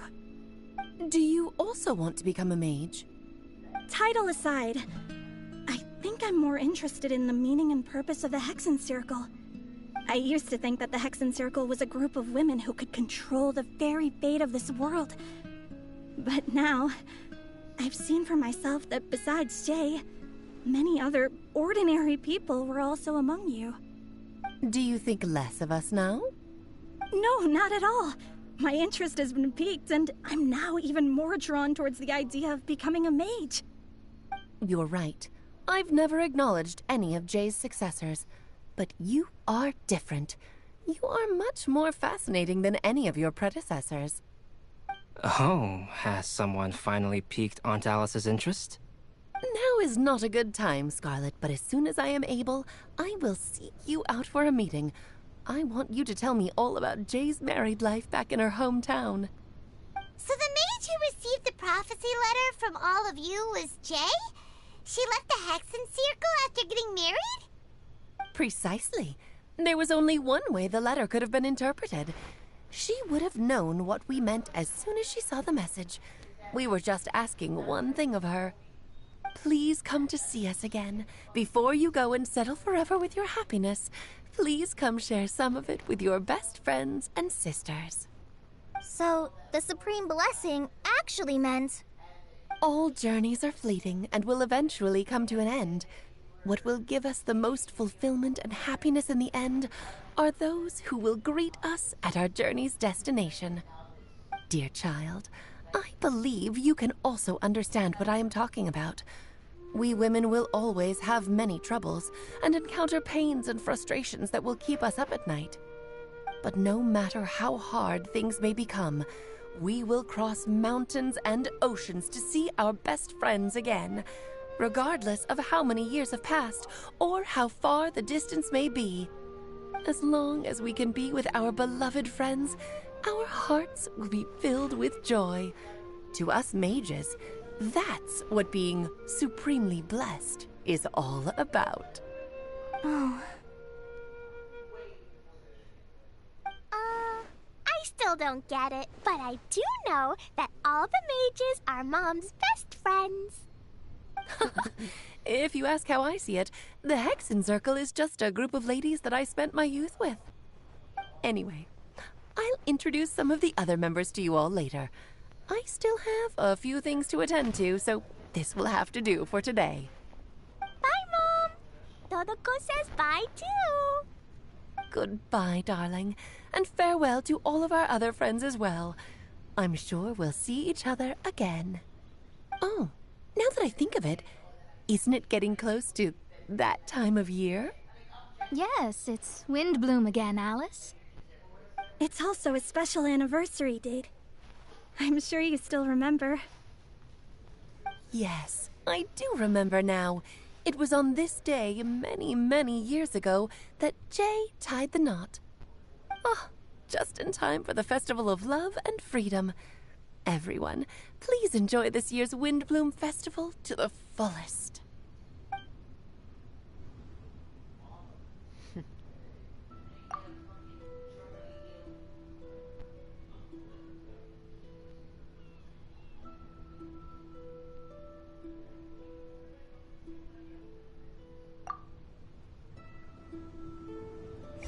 Whoa! Ah, Albedo! Why didn't you tell me we'd have to glide all the way back down?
Oh.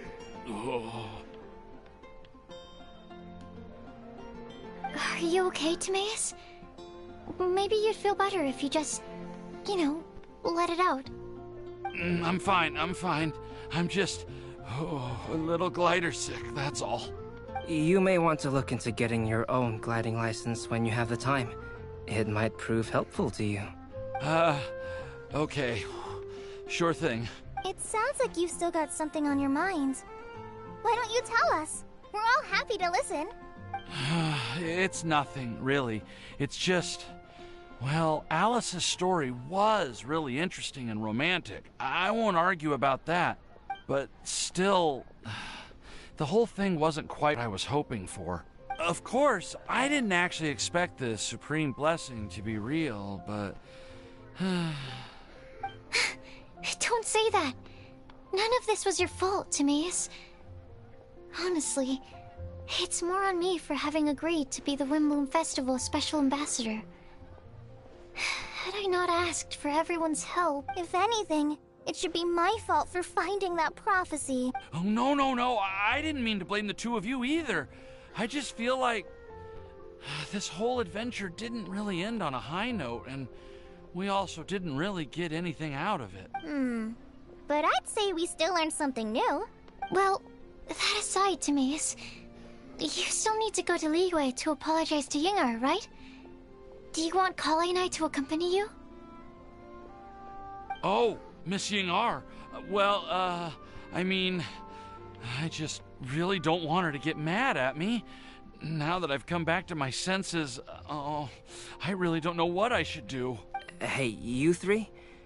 You may want to look over there. Huh? Miss Yingar? Oh, it's that girl. Oh, so that's Miss Yingar? I've never met her before. Yep, that's her. And she actually came all the way to Mondstadt. I am so sorry, Miss Yingar. But how did you... I mean... Are you so happy just to see me? Of course I am. I'm so happy that, I don't, Sorry, I don't know what to say.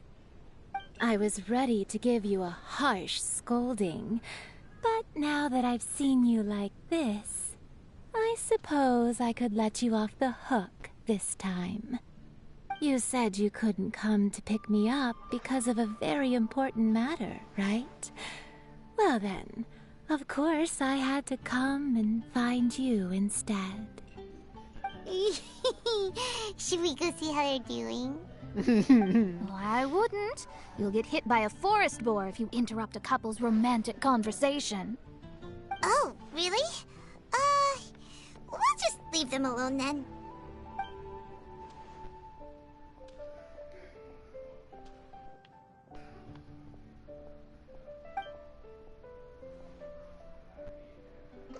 I am so glad to see Timaeus find his happiness. I have to say, I'm even more envious of you, Sucrose. You can be happy just to see others happy. And you gave me so much help without any expectations in return. Even though you said that we're very much alike, I still feel like you have a much bigger heart than I do.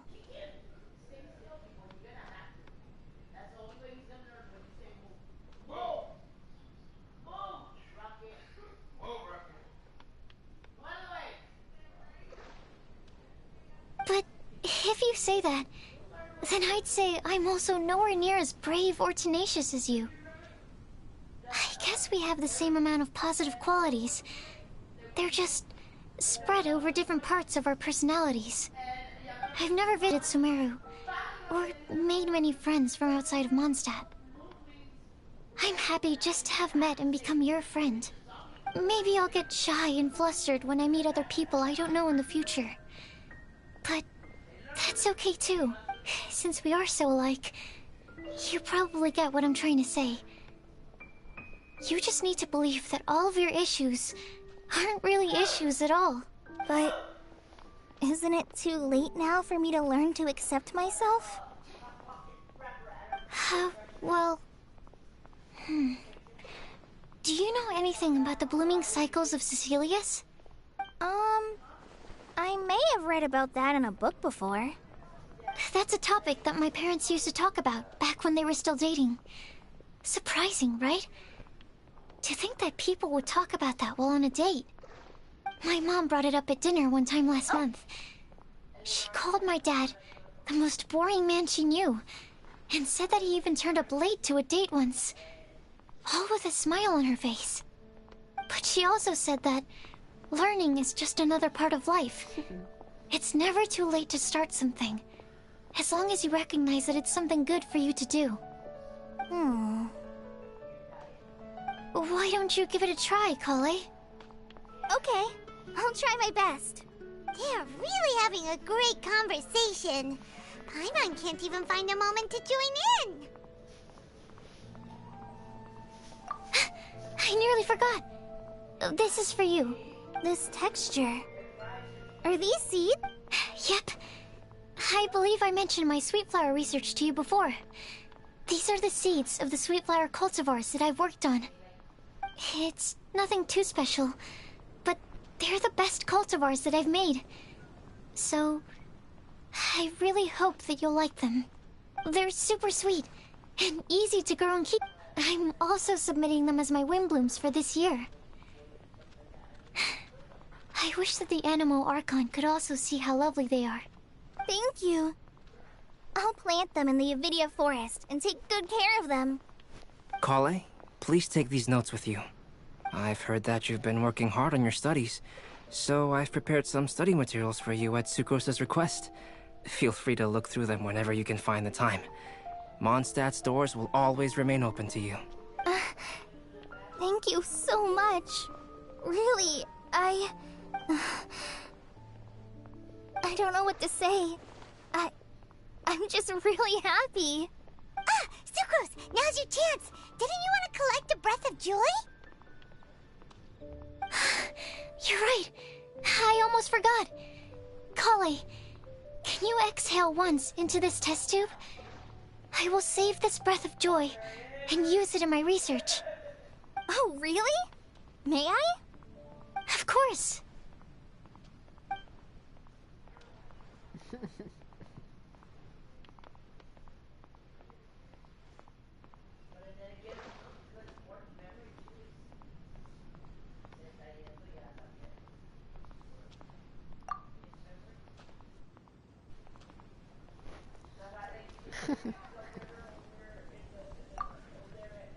Huh? What was that? It was like a little cloud of happiness, and now it flew away. Well, luckily, there's still some breath left in the test tube. I'll seal it up for now. I'll keep working on it and let you know as soon as I have any breakthroughs in my research. Yeah, you can write to me. I'll be sure to respond as soon as I receive your letter. Oh, it looks like you found a new pen pal. Master Tainari! Saito! If your friendship was forged in a test tube, does that make you test friends forever? That's it. I think you've ruined Sumeru's reputation in Mondstadt beyond all hope of repair. All that matters is that I've enjoyed Mondstadt immensely. The dragon here possesses a majestic form. Oh, that reminds me. Traveler, this card back is for you.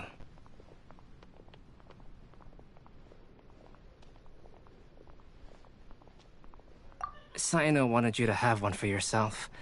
If I had to guess, I'd say he probably wants you to use it if you challenge him to a duel. I'm a master of the game.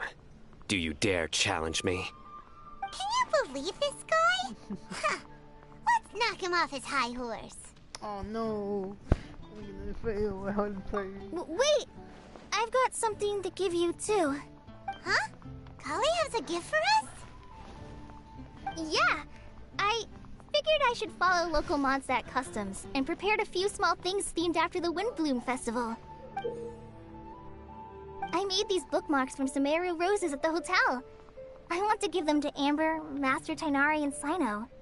During Windbloom, Mondstadters offer flowers to the people most important to them. You three are family to me. But Tainari said that we're not anything like an academic family. He wouldn't write joint papers with us. Well, in this case, we can consider ourselves as regular siblings. And that should be just fine. I agree.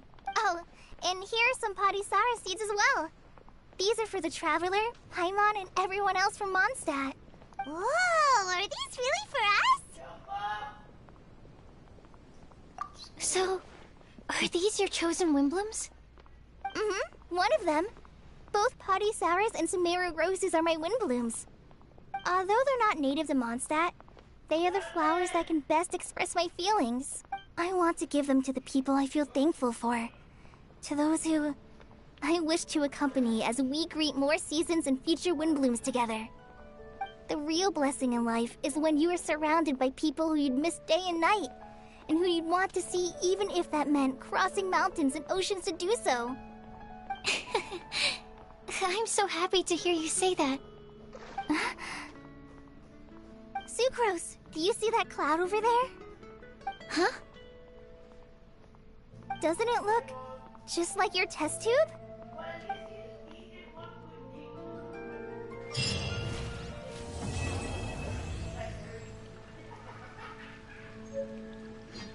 Did you hear what happened? It's the academia.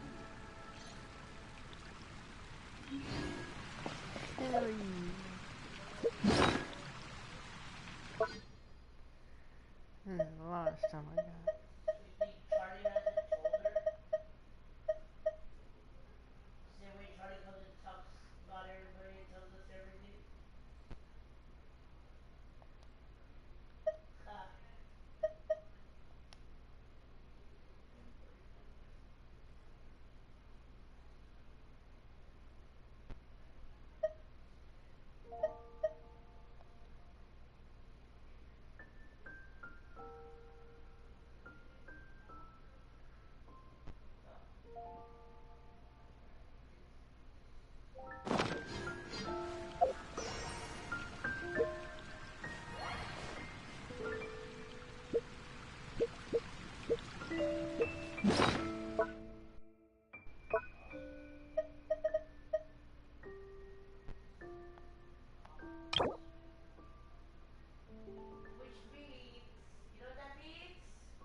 Narukami, please.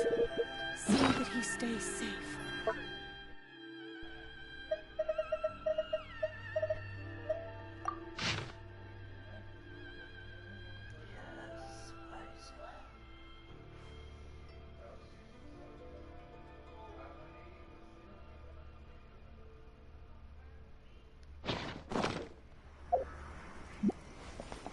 Protection of the Electro Archon.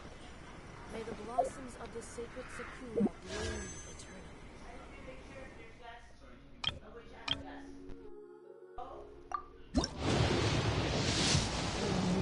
Power.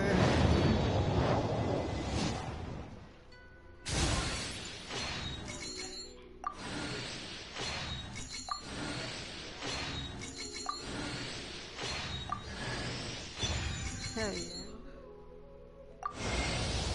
Hell yeah.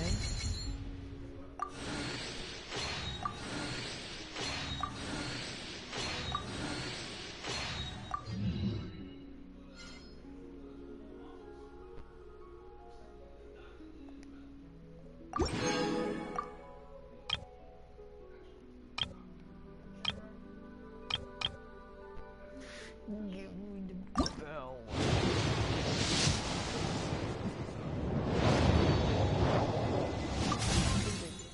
Oh, nice. Wow. And another one. Nice.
Gladly do this.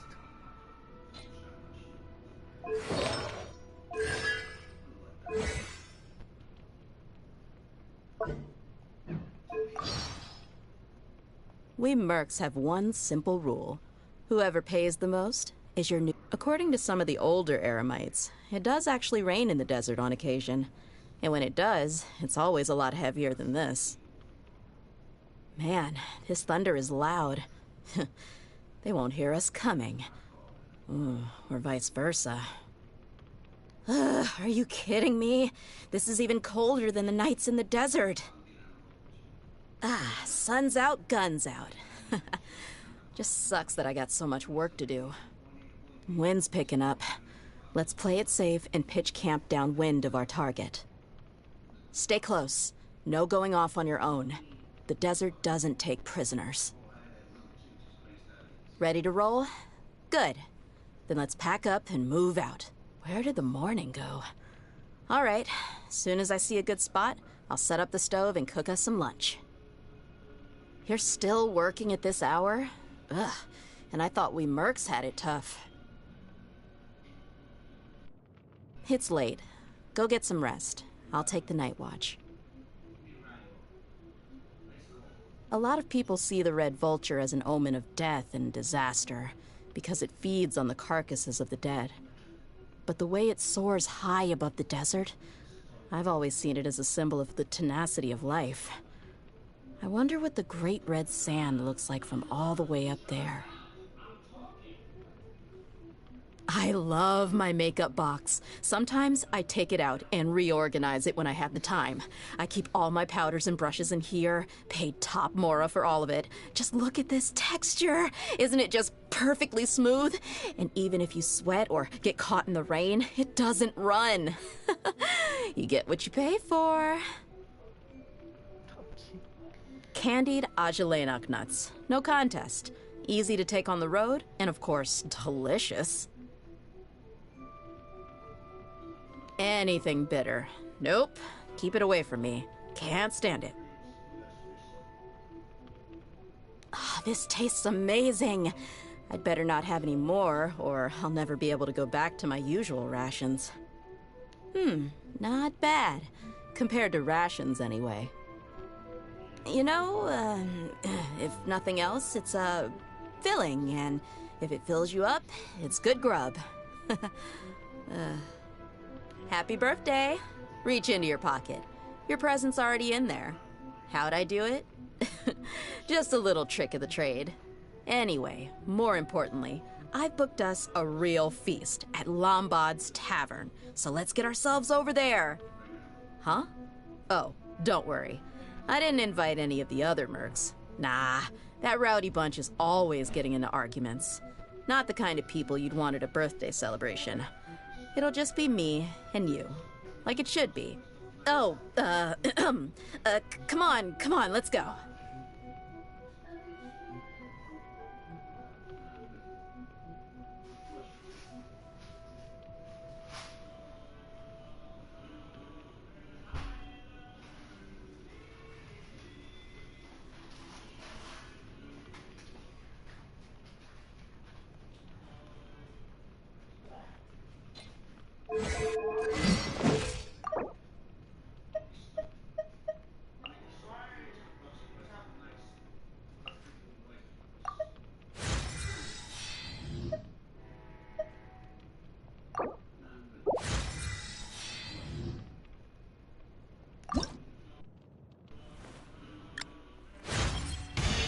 Huh.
sad ashtray.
That 20 getting rich.